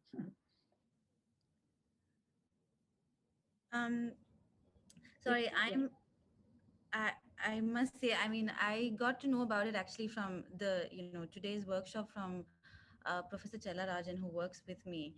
And so I haven't, come necessarily prepared, but I would say, I mean, but yes, I mean, I am familiar with, the work that Lindsay and Beth and others have been doing with monsoon assemblages. And I think, I suppose it's a multiplicity of factors, really, in terms of, like you mentioned, the exhibition itself. I mean, part of it, of course, is I mean, the pandemic. I have to mention that, but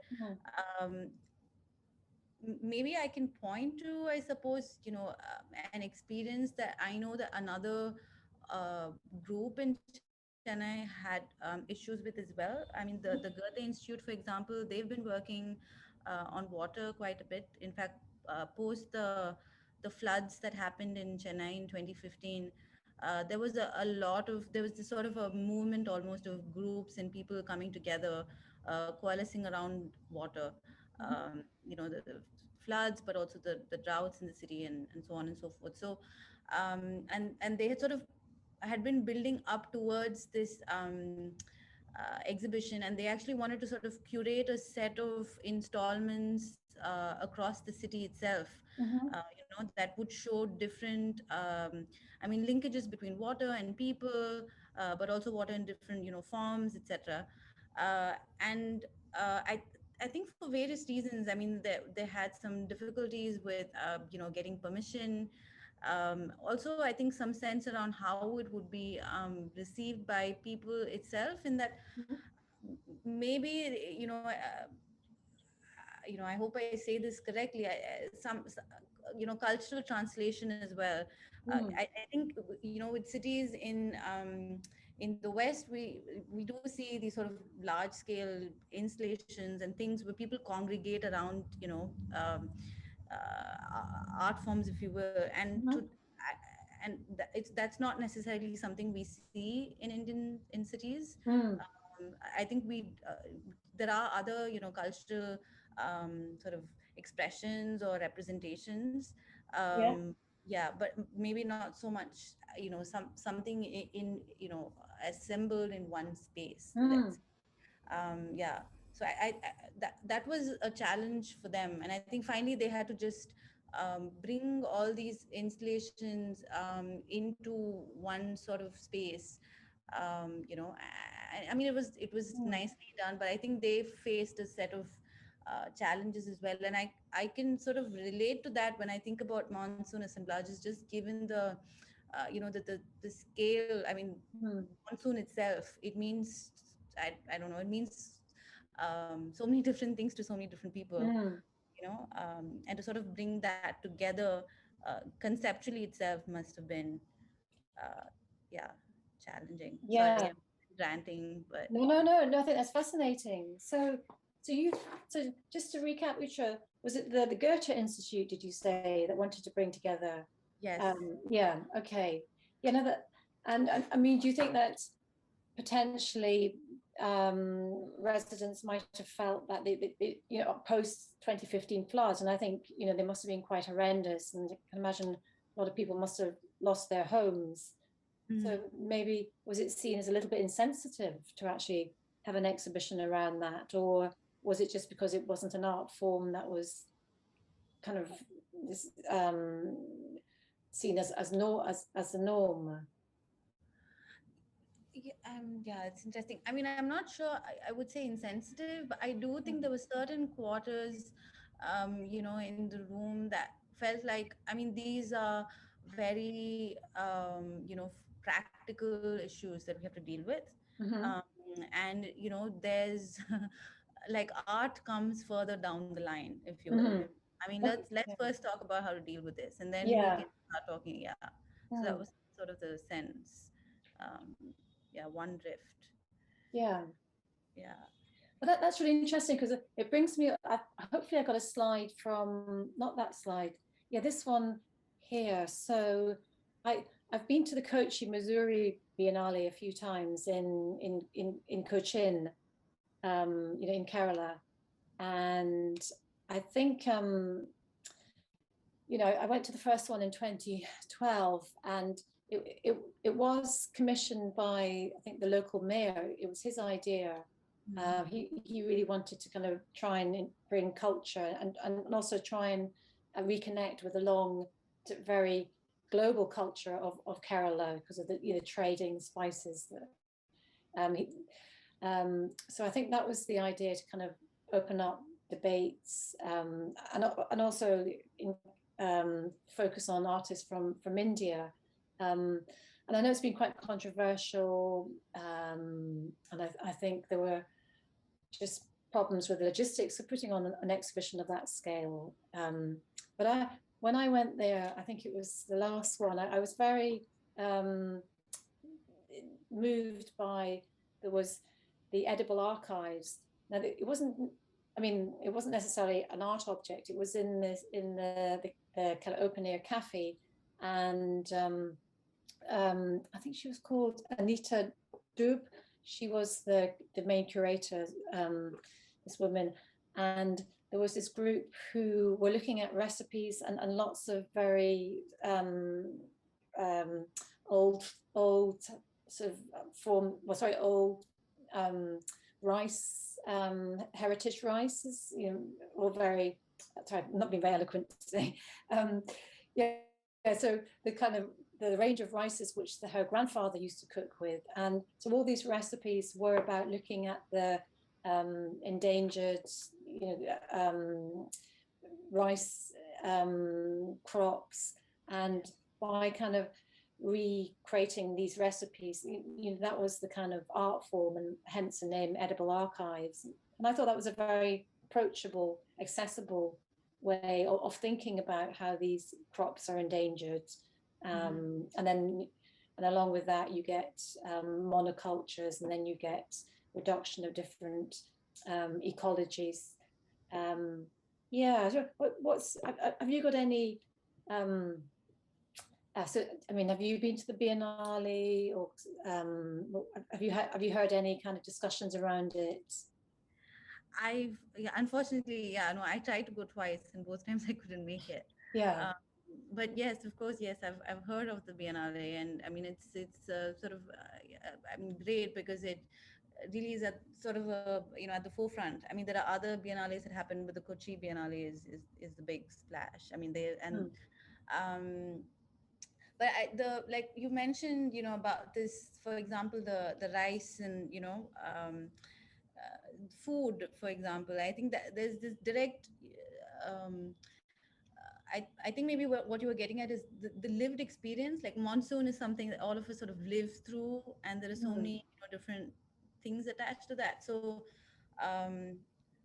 for example, like when I was young, you know, the rains would come, and so I think every Indian has, you know, a certain dish or something that you go to when the rains first arrive, and so I think if those kinds of things, you know, are captured, that's on the one hand, that's, you know, the commoners, the everyday's experience.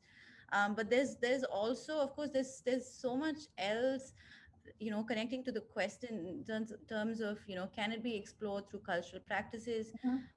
I think part of it is also just the generational transition. In the past, there seems to be so much that happen around the monsoons. The music festivals, dances, so many actually in different parts of India where they sing for the monsoons to come. I'm sure you've heard of this. It's sort of a and different types of ragas and rhythms that are there just to invite the monsoons. And I think part of it is that we've sort of lost lost this through time, I suppose. And today, I think as a younger generation comes in, we're finding newer. Well, I don't know about anyone else. Those 40 minutes went extremely rapidly. So we'll wait for everyone to come into the room, and then we'll try to get through ripped backs from each group.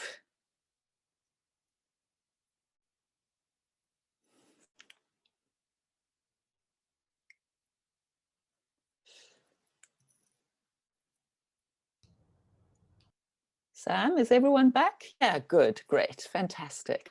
Right, so Beth and I are going to try and facilitate the report back session. And Beth will probably just go through the groups from number 1 to number 9, right? We'd love to hear what was discussed in your room, if it's possible to summarize that. And then if each group's reporter could make sure that we get the written report in due course. Okay, so group 1, Harsh, that's your group. Hakan? Hello, can you hear me? Hello? Oh, all good, okay. So I'm from group 1 with Harsh and Ignacy, and our sort of message or our theme was about geopolitics.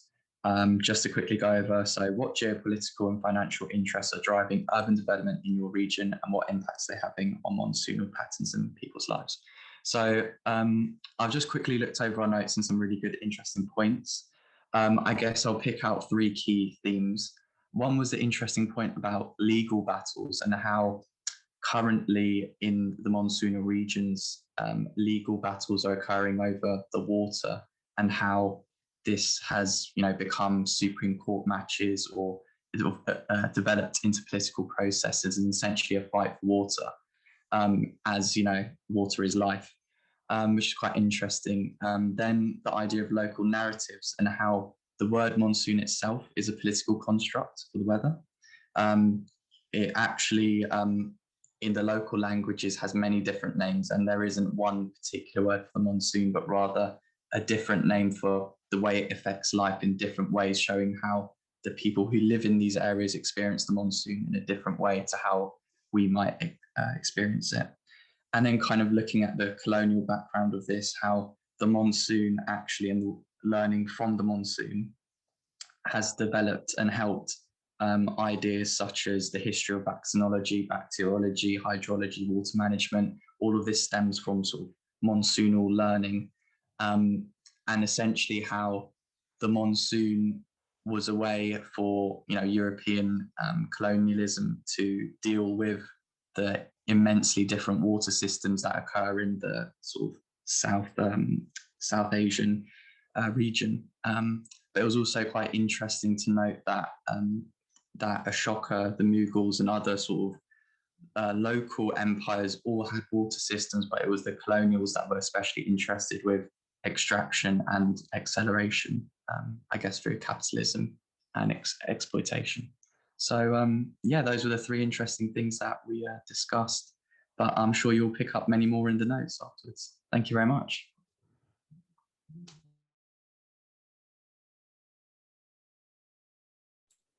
Thanks, Harsh and Ignacy and Alkan. You want to add anything, Harsh? Oh, no, I mean, Alkan did a good job of, I mean, it was just the 3 of us just hanging out and having a conversation. And okay. Yeah, we spoke about dust storms, we spoke about meteorology. We spoke about, architecture. I mean, Alkan spoke of, architectural politics. And so we had a wide range of issues. And I think Alkan did a great job of summarizing what took place. Thank you, Alkan. Thank you. Right, group 2, I think that is the group from Bangladesh Institute, the Bengal Institute. Hello, I've been nominated to report back. There were 6 of us, and our title of the group was Architecture, Landscape and Settlement. We had Saiful Haq, Arfar Razi, and myself as facilitator, and 3 other participants.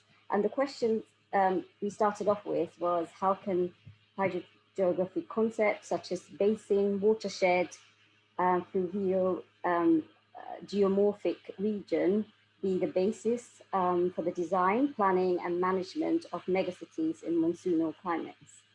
As an introduction, we talked about Bengal Institute's research on Ganges Delta studies. The reason behind this kind of studies is for planning and to easily identify the stream of rivers and the regional analysis and how the basin and fluvial catchment analysis can help the planning of megacities, and what are why is water a priority for planning, and detailed hydroanalysis can help support planning of megacities. Then we opened these questions to the floor, and some of the things that came up was the question of disconnect between the dynamic seasonal variation and the static development of urban planning, and how we're in a bit of a crisis moment because of the capacity of human exploitation and manipulation of landscape. And we also talked about the importance of basing urban development on patterns of landscape rather than static concepts. And then we also questioned what we can do as designers, because as designers, as researchers, we've been recognizing this problem of disconnect for a while, but then it tends to always go back to the commodification of land. How much does the land worth, which drives the decisions of urban development. But there is the opportunity of considering dynamic concept of properties is important, and there was an example of char dwellers and how the char residents live an intertwined life with the dynamic elements of the landscape, and what we can learn from that, and also about the social structures, taking into consideration social structures when designing cities. And then there was a participant who discussed her work at the Sundarban and the ideas of a consideration of changing dynamics of the region, and about housing in particular, and how she's spoken to communities and how they don't, even if they're living in floodplains, they don't tend to build on stilts because the communities always want to build on land. And it's about getting their perspectives in projects, not just telling them how they should build. So we talked about the community participation aspects of that. And then we also talked about the idea of where not to build and how not to build, which is a critical aspect to consider. And then as a summary, we talked about the limitations of designers have in terms of influencing urban planning, and how much can we do? I mean, is it okay to sit back and do nothing because we can't do anything? Or, but then we also talked about the importance of activities such as the research from Monash and research from Bengal Institute, for example, and how they bring into the focus and pressure for development to consider the dynamic aspects of climate. Yeah, I think I'll stop there, unless I've missed anything anyone from Group 2 would like to help me with, but I think I've managed to cover most things that we discussed. Thanks so much, Tumpa. Does anyone from that to add anything?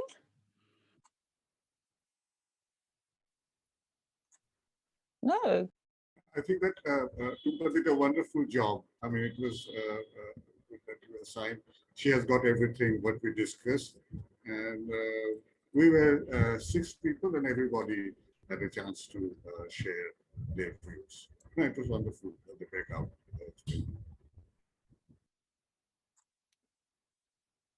Thanks, Saif. Great. Okay. Well, it seems that some groups actually were just the facilitators. Harsh's group, who's just reported, was like that. And I think Group 3 is possibly the same. Group 3? Who was Group 3? Sorry, I don't have that in front of me. That was you. That was you, John. Okay. So, do you want to report? Ben, do you want to summarize, or? Yeah, I can quickly go through. Maybe we can go through it together. I think so we were focused on looking at what's the agency of data and mapping and addressing climate change. So we started with this sort of initial conversation focused around and questioning around sort of representation and communications and what that means to sort of communicate the dynamics of these things and how effective are they and what should we be doing to change the audience. So we had sort of quite a lot of discussion focused around sort of GIS, and particularly a really interesting insight from, I'm sorry I didn't write down your name, but who's doing a project at Indian Ocean World Centre, picking up on sort of historic climate charts and sort of written artifacts of the monsoon in this region, and then sort of converting that to a more GIS sort of based data system, which was really interesting to hear about.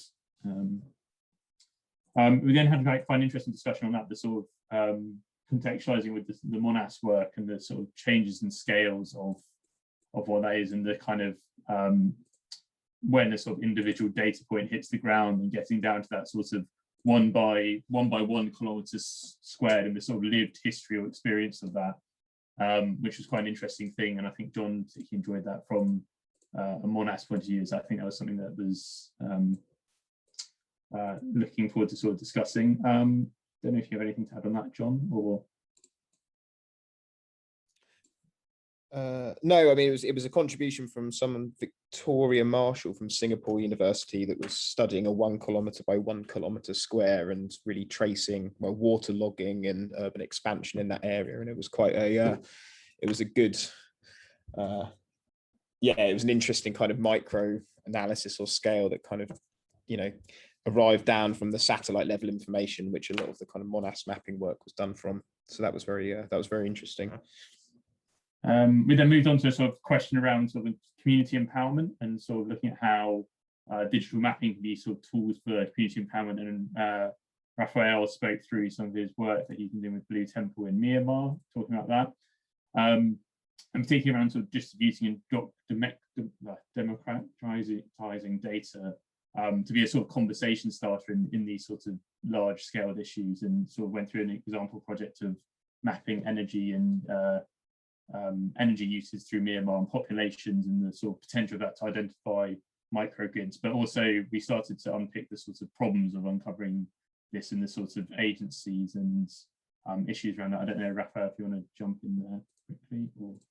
Yeah, we're discussing about the agency of mapping, but also the risks that mapping can have if some of the kind of sensitive data is disclosed, then maybe it can put some communities at risks, and what kind of data can be disseminated and then which ones shouldn't be, to prevent different land grabs or finger pointing and things like that can happen from mapping itself. So mapping can definitely have agency, but can definitely also be used in different ways as well to be more harmful. So we discussed also about what kind of data could be disseminated, and then which ones should be a little bit more careful to publish. Yeah, and we heard from then some students in the Maldives who are sort of doing some mapping work as part of their architecture studies, focusing in the Maldives and uncovering sort of social factors that lead to other sorts of realized problems around resilience and the impacts of disasters. And it's a sort of ongoing work at the moment. So we're going to share their they've got a blog that they're going to be posting work to, so that'll be sort of recorded and shared afterwards. So that'll be really exciting to sort of see in the sort of conversation of this. We then moved at the end, sort of wrapping it up. Again, 40 minutes went quite quickly. I was looking at how contextualizing mapping locally and what that means, and communities' understandings or experience of them, and particularly from different sort of cultural perspectives, from the visual communications of mapping being sometimes too complex to or not familiar with sorts of mapping practices or as a way of communication, and yeah, the graphics of that, or even use the sort of colors and usage of that graphically was quite interesting. Yeah, I think the best part about it was we had participants from kind of all over the world bringing their own projects and knowledge to it, and we didn't really have enough time actually to touch on anyone, so it'd be really great to continue the conversation with, I think I've tried to gather people's details, but it'd be great to continue the conversation beyond this. Good, thanks John, Ben and Raphael. It seems like you had probably the largest group today. So well done for structuring the conversation so carefully. Thank you. Good, okay, group 4. So hi everyone, I'm Kirtana and I'm from group 4, and our group, which is the Monsoonal Ecologies, it dealt with species and its implications on monsoon and humans. So the most popular people were like really drawn to the exhibition and the animals, and especially the dragonflies, and they all expressed that dragonflies are an indicator species during the monsoon season, and it also acts as a symbol of chaos theory, and dragonflies being such a small insect, and it conveys so much during so many intricacies during the monsoons.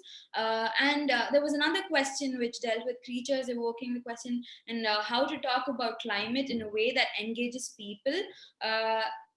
So monsoon is a symbol. We had 3 participants, and one participant from Pakistan, she expressed that monsoon acts as a symbol of joy and celebration, and she also mentioned a particular pied cuckoo, which is called Patiwa, as a monsoonal indicator, which are used by farmers to, talk about the monsoons and indicate them. And a lot of life above us during the monsoon, that is in the aerial sector. A lot of insects and birds and that are tied to the monsoon, especially like in India, there is the winged termites, which is a keystone and a sacred species in India, which is linked to many lives and livelihood during the monsoons. And then the discussion moved to valuing the local and the indigenous knowledge on monsoonal species. People expressed, the participants expressed that it's an ignored subject. So monsoonal region needs to have an oral culture among all the people, to have a better awareness and understanding. And the oral culture, unfortunately, is fastly disappearing now. And there was a question, is academic or scientific research shifting towards valuing indigenous knowledge more in learning from the ground? It's from one of the participants. And finally, we decided, and we thought the way forward is for better research, which needs to be more porous and in having many disciplines, and it needs to break boundaries to document all indigenous knowledge, and a very good collaboration is necessary with better storying, creative portrayal, and arts to bring about the awareness on monsoon and its ecologies. So I think that's it. Great, thank you. And I see there's quite a lot in the chat box from various participants in your group too. So some nice links that are popping up there. Thanks, Kirtana, that was great. Okay, we're to group 5. Hi.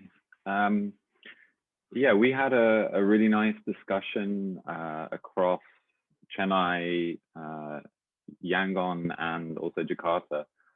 And I'm going to try and hand over to Beverly to give the summary, but she's got a slightly unstable connection, so I will take over if she disappears. Beverly, are you there? Yeah, hopefully this works. So we were talking at a kind of very local urban level, and how the very kind of overlays and practical implications of the monsoon effect on a kind of household level for people within the kind of monsoon season, and some of the challenges that brings to them. But then also how there are ways that the kind of governance and community structures can support that, and how people can work together to kind of mitigate some of those risks.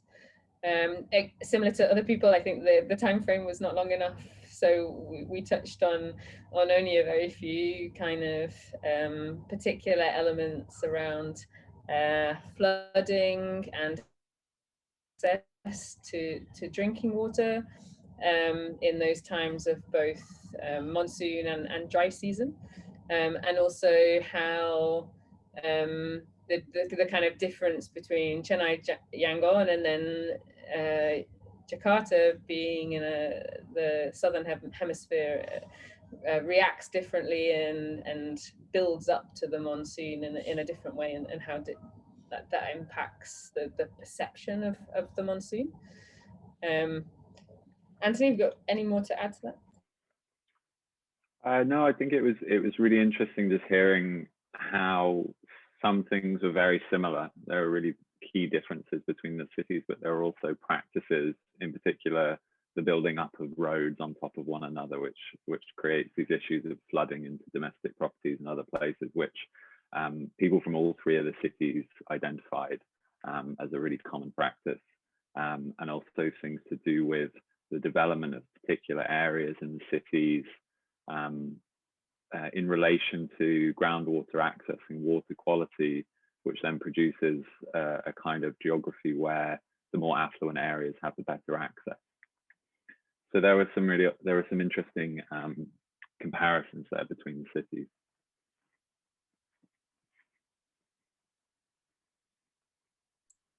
Good, thank you. Okay, and I hope you've got that well recorded, because there seem like some useful insights there in monsoonal thinking in a very practical sense. Great. Group 6. Hi, I think I'm reporting for my group for the most part, but Meghna, I will ask you if there's something I'm leaving out. So we started with the question very broad of what is the impact of the changing monsoon on your community and how are people adapting to it?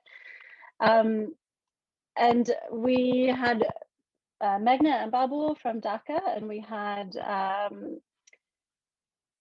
look at your name.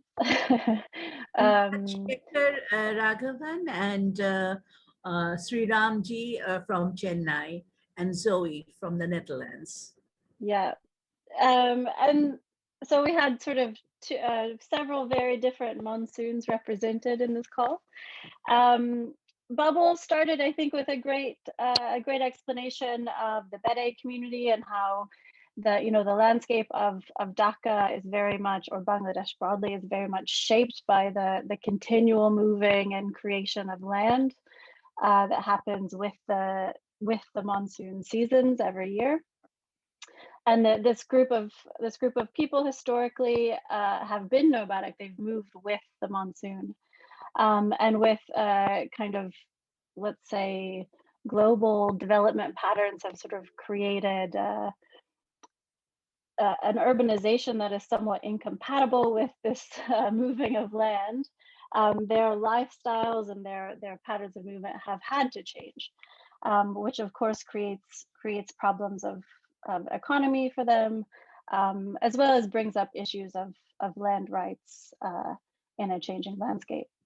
One of the things that I think Bubble brought up that was really interesting was this need for the government to develop better methods or modes of climate literacy across sociodemographics to perhaps mitigate some of the issues created by the negative impacts of development and climate change sort of coming together. Then in Chennai, where we have a monsoon season that is felt more in the events, so the cyclones, the tsunami of 2004 was mentioned, this kind of the storms, let's say, not the moving of land. One thing that really seems to shape or build a recognition of the changing monsoon is through changes or advances in communication technologies, so warning systems. So people's ability to be notified and also to communicate about coming storms, about the impacts of those storms, is one of the ways where the changing monsoon seems to really be felt in a dramatic kind of way. And you also see this kind of hand-holding of technology and climate in step as actually a force of urbanization. A really, I think, interesting question was brought up about how in all of the monsoonal territories, and this question was brought up by Zoe, so coming from East Africa, mostly working in monsoonal territories there, we have where climate change and development tend to intersect. We have changing awarenesses of, or deepening or changing awarenesses of others, of outsiders, of insiders, people who belong, people who don't belong, this sort of thing. This very much sort of mimics my own experiences in other monsoonal territories in Southeast Asia and Indonesia in particular. And was something that we talked about with respect to Dhaka and Bangladesh, and sort of talked about how the manifestation of the monsoons in very different ways sort of does or does not create this kind of a kind of othering, I guess, that sort of happens alongside climate and development. I don't know, Meghna or anyone else, if you want to add to that.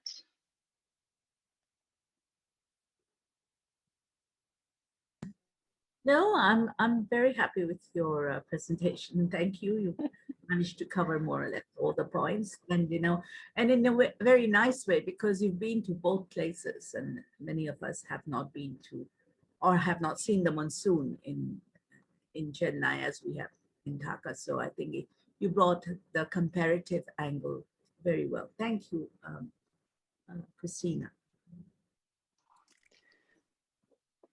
Great, thank you so much. So now we have to move on to group 7, but I'm told in the chat that group 7, who had planned a very interactive, collaborative session, had nobody join them. So unfortunately, they have nothing to report. I don't know if you want to say anything to that, Vidya, or if you would like me to just move on.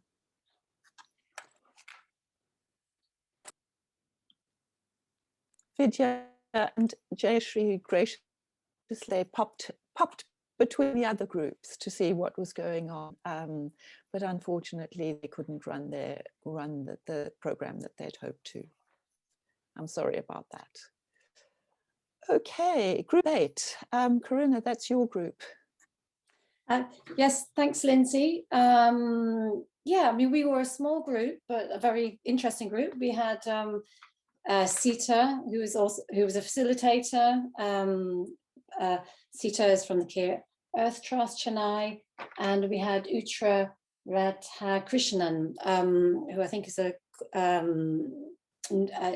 colleague of Sita. And so our question was, are artists and cultural practitioners well placed to explore environmental issues and climate justice? So Sita came to the table with a very interesting sort of description of a project around the Brahmaputra River. This is a project that she had explored when she was working at the India Water Portal. So she worked with a colleague who was doing a fellowship on this group of artists called Kumars. These artists use clay from the river, and because their work is so kind of bounded with the with the ground, because they collect the clay from the river. They create these, well, they place it within the ground to prepare it for making these hand-built pots. And then these pots are bartered in exchange for rice. And over the years, they've noticed visibly that there's a reduction in the amount of clay. They work on this island, that is being reduced massively. And so there's a threat to their livelihoods, and the river is not what they remember. So this is fascinating sort of entwinement of their creations with the land. But I think what was interesting was that they are artistic practitioners, but their work only came to light through this work by the India Water Portal and through this fellowship, which Sita was also observing. So that work was, I asked, well, how did this work get discussed? What was the advocacy of it? And it's been written about by scientists and journalists. So I thought that was really interesting. And then on the subject of clay and silt, Utra very interestingly started talking about cultural practices around festivals. So she talked about the festival of Ganesha and how silt was originally taken from the tanks. So where the water enters the tanks, people would draw silt off them and then they would throw them on the buns. And this was part of the kind of festival. But now it's been slightly commercialized and you can buy Ganesha sculptures to throw. But this whole kind of ritual, or this whole kind of practice, was interlinked with the farmers taking the silt to nourish the fields. So there's a kind of natural moderation of these tanks through people removing the silt, whether it was occasionally for the Ganesha festival or whether it was for the farming. And now there are laws, against taking this sand within a 5-kilometer perimeter of the tanks. So that was an example of an old form of a kind of cultural practice. And then we ended on, I brought up a piece of work that I'd seen at the Kochi, Missouri Art Biennale, which was called Edible Archives. And that was a group of women who were looking at heritage rice, and they actually created recipes and cooked these recipes, and you could partake and eat these things during the festival, during the Biennale. And Utra talked a bit about how an exhibition was proposed post 2015 in Chennai to kind of work through issues of the flooding, but it was kind of seen that as a proposal was seen as not a priority. And I think the Goethe Institute had proposed it with a series of groups. So that was kind of, I wouldn't say, Utra didn't say controversial, but perhaps it was seen not as a priority. And then, and I think, referencing back to the Edible Archive project, Utra sort of talked about how the monsoon as a lived experience is in everybody's kind of heritage, coming from India, because there's always a special dish that kind of celebrates the arrival of the monsoon. But Utra talked about how it's a kind of generational transition, that these traditions are getting lost. There used to be festivals around it. They're being reduced. There used to be songs, ragas, and rhythms. So that's how we finished. And it was a really, so basically that question of how our art is well placed. I think it was very nice to kind of look at that micro condition of the Kumar artists around the Brahma Putuna River. So yeah, that was what we kind of discussed. Thanks, Corinna. Anyone else want to add anything there?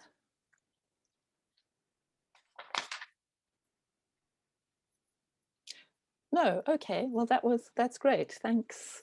And finally, group 9, are you going to report? Yes, I was just going to say, Lindsay and Chella, if you think I've missed anything, please don't hesitate to jump in. So we were looking at monsoonal planning, and we started out looking at the questions, a couple of questions. One was about how fit for purpose of responding to changing monsoon climates are contemporary planning institutions in your region, and then following along from that, what would have to change for the monsoon to be taken into account in urban planning and at what scale? And I'm not sure we fully answered these questions, but what we did talk about starting out was that there's this problem of municipal and regional boundaries that don't necessarily align with, for example, flood basins or water basins, river systems, that sort of environmental ecological systems.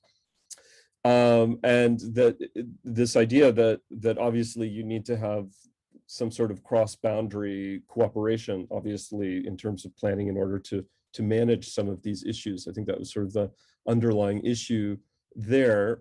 There were questions about a number of different things in response to these questions. We talked about new forms of governance. We talked about problems with nepotism and formality, the need for new spaces for collaboration, and the fact that a lot of these things are discussed kind of almost in silos as separate issues rather than talking about the challenges in a holistic manner. There was also discussion around adaptive or the need for adaptive governance, but also the recognition that this is often seen as sort of an answer to all problems that will just sort of work out by themselves. So it's not enough really to discuss this issue. It needs to be taken further. There was discussion about the fact that around bureaucratic-based planning as being seen as successful in some ways, for example, state sanctions enforcement, known problems, known challenges, but it doesn't cope well with comparative paradigms. So there's this issue of collective local intelligence that isn't really incorporated or isn't necessarily incorporated where you have these sort of bureaucratic systems. And there is not this ability for the planning systems to kind of learn from local knowledge necessarily and from local stakeholders. But that nevertheless, there's a greater need for that. You know, a co-creation, collaboration, ways of facilitating responses for more integrated systems. There was a discussion about a couple of different cities. So Singapore was raised as sort of a poster child for how to undertake planning in a climactic and water responsive way. And that it has been successful in terms of planning in many regards, but it's a very top-down paternalistic system. Bangkok was also discussed, which is also a bit of a top-down system where everything is kind of led by the central state, the monarchy, where planning was implemented in the kind of late 19th century or early 20th century. This very Western influence, which ignored sort of indigenous environmental systems, water systems. So things that had been, you know, kind of age-old indigenous ways of managing environmental systems that kind of became ignored, which is an interesting issue because this is true in many parts of the world, in particular in Southeast Asia. And then we talked about Lima and the fact that although it has a very distinct governmental system with a number of layers to it, that there's no cohesive approach at the local level to issues of flooding specifically. Then we moved on to Dhaka to speak about that in more detail, since that's one of the cities that the monsoon assemblages focuses on. And we had a gentleman in the group that lives in and works in Dhaka, and what his kind of response to the problem was, and there was the question was posed specifically around how Dhaka has responded to recent disasters. And his response was that although governance is very centralized, it's very opaque, and there isn't a clarity of how various departments or levels of government respond to these various challenges, whether they're urban planning challenges or whether they're environmental. And he listed some specific issues around informal settlements, the fact that the city it's not clear what the actual population of the city is for a number of reasons, including large numbers of commuters, and again, this issue of informal settlements. And then in terms of disasters, the fact that there is not a long-term collective memory of disasters. It becomes an issue in the media when something happens, but then people sort of quickly forget that and move on. So there isn't a systematic, responsive system to that. And then again, returning to this idea of adaptive governance, and the discussion of the sort of unequal distribution of powers at various levels of government. And then we were asking this question about the role of NGOs in Dhaka. There are many that are responding to disasters there. However, one of the problems, again, that was seen with Dhaka was these issues around governance and the fact that it isn't very transparent, the fact that, for example, the city plan is not in a digital format, it's not available widely to the public. It's sort of, a lot of opaque systems that was sort of felt should be more open to the public. And the fact that there is a disconnection between the efforts of NGOs, responsibility of institutions, and then obviously the people of the city.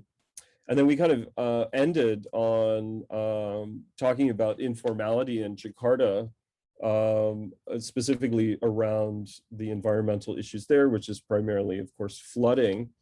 And then that was really just a point about the fact that the government there has a very poor track record, both with regards to informal settlements and especially where flood-prone lands are concerned.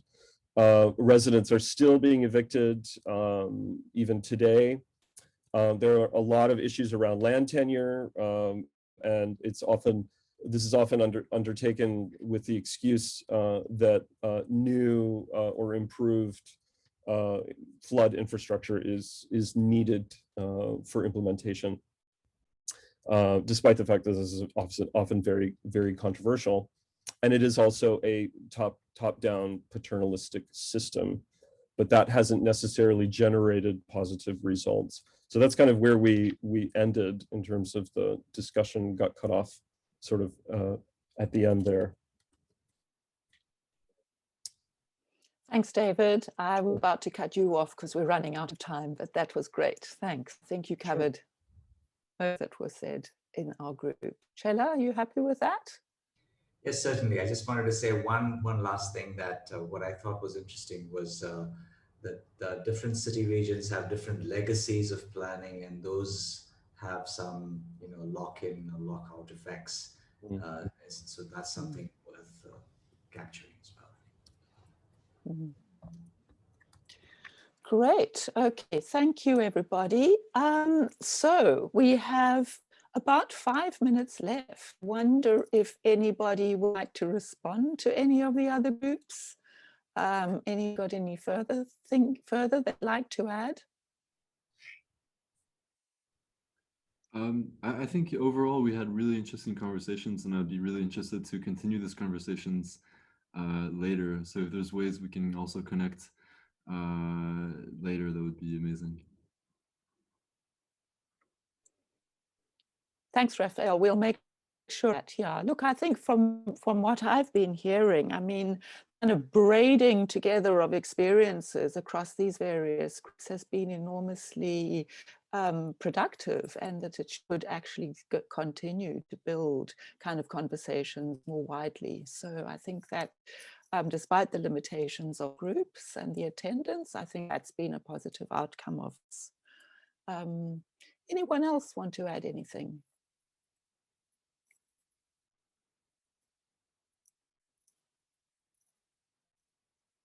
Oh.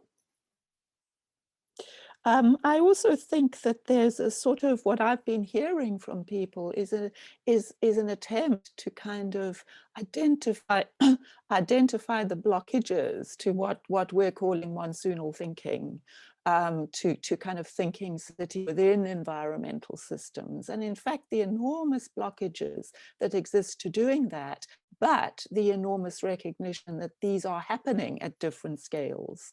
So there's a kind of a, there are very complex relationships that people have with a kind of reimagining. In some cases, it's about not wanting it to happen, but in other cases, it's about recognizing where those practices are already in place. That's what I thought of this. I don't know if anyone else would like to say anything to those points. Oh. David, yes, finger, great. Yeah, I was just going to add to that because I thought that was a really good point, Lindsay. In my own experience with Jakarta, there are lots of kind of grassroots, for lack of a better term, initiatives that are going on in communities and in groups of researchers, and I know that Christina can probably talk to this because of her experience in Jakarta. But I think there's a big disconnect between what's happening at the local level and what's happening in terms of government, and they don't, of course, necessarily have the same agenda. So there's a lot of things happening in terms of power dynamics and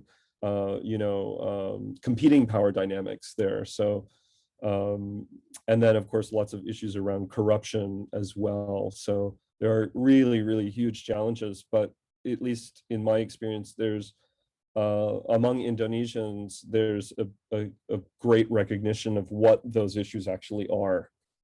So there are no illusions about it in the Indonesian context. It's more about how do we overcome these barriers to improving the system.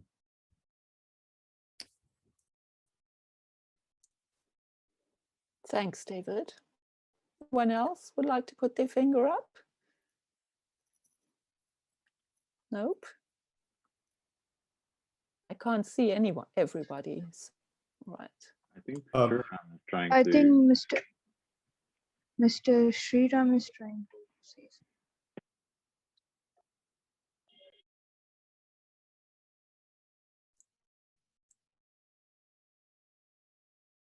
You're on mute at the moment? So that we can share whatever is happening in our own areas.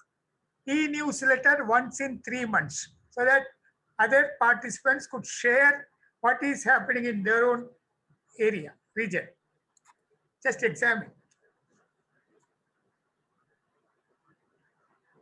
Okay, thank you. That's a useful suggestion. Great.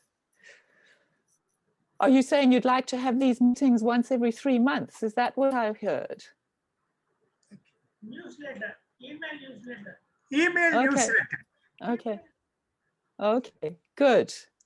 And Thank as a you. journalist, what little I could do, of course, always I will do.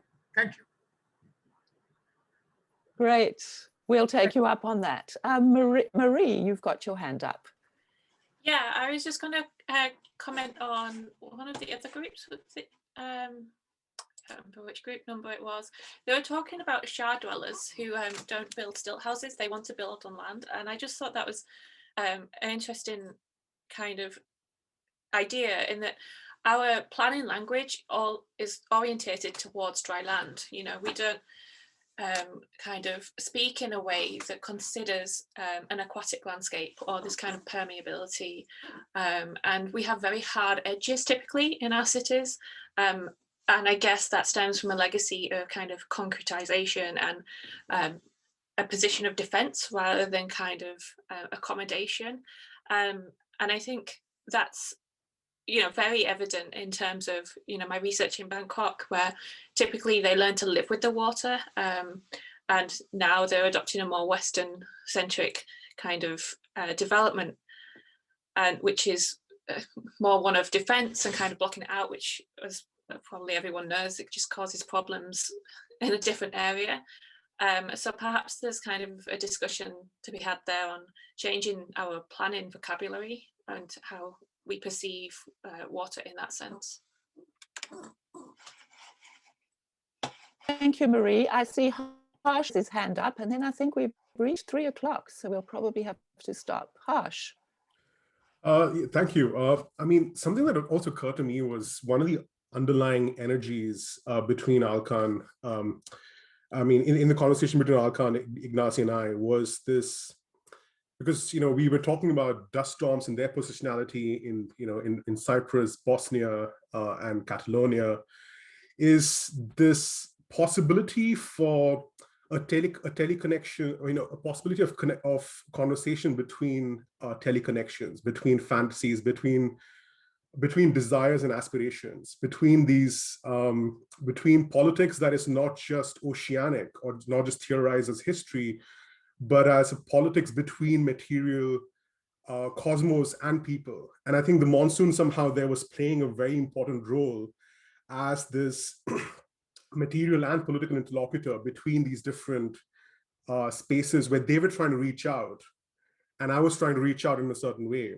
And it produced a very particular kind of conversation, which I think was special. And I think that somehow there seems to be this, anyway, this potential in exploring that, that possibility as well, as somehow this inheritance, this legacy, this matter that we live in, that some of us live in, that is viewed to be offered to the world in a certain way, but maybe there is a possibility to have a different conversation with this materiality and this energy.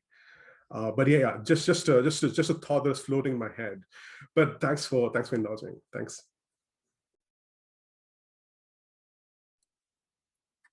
Okay, well, thank you, Harsh.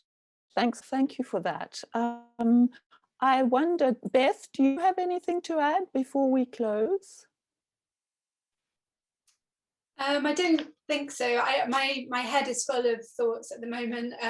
I really enjoyed the conversations that our group had, and I'd just like to say how nice it was to have artists in the conversation as well. From the residency, it was fantastic to have that conversation between art and ecology, which I think there's a huge amount of potential to kind of take forward in the future. And I think we were all just a bit frustrated that we didn't have enough time to kind of really, you know, to continue that conversation in more depth. So, but it was fantastic. Yeah. Good, thank you. I think I share that. I think we all share the frustration of not enough time and just beginning to get conversation going when we were cut off. But this is just a start. And I'd just like to thank everybody who's participated today, who's helped facilitate these groups, even those that didn't happen or didn't have any in them. I think the conversations have been enormously enriching, and we hope to take them forward. We'll reflect on them. We will build a collaborative report of all these conversations, and let's see where they take us. So thank you, everyone.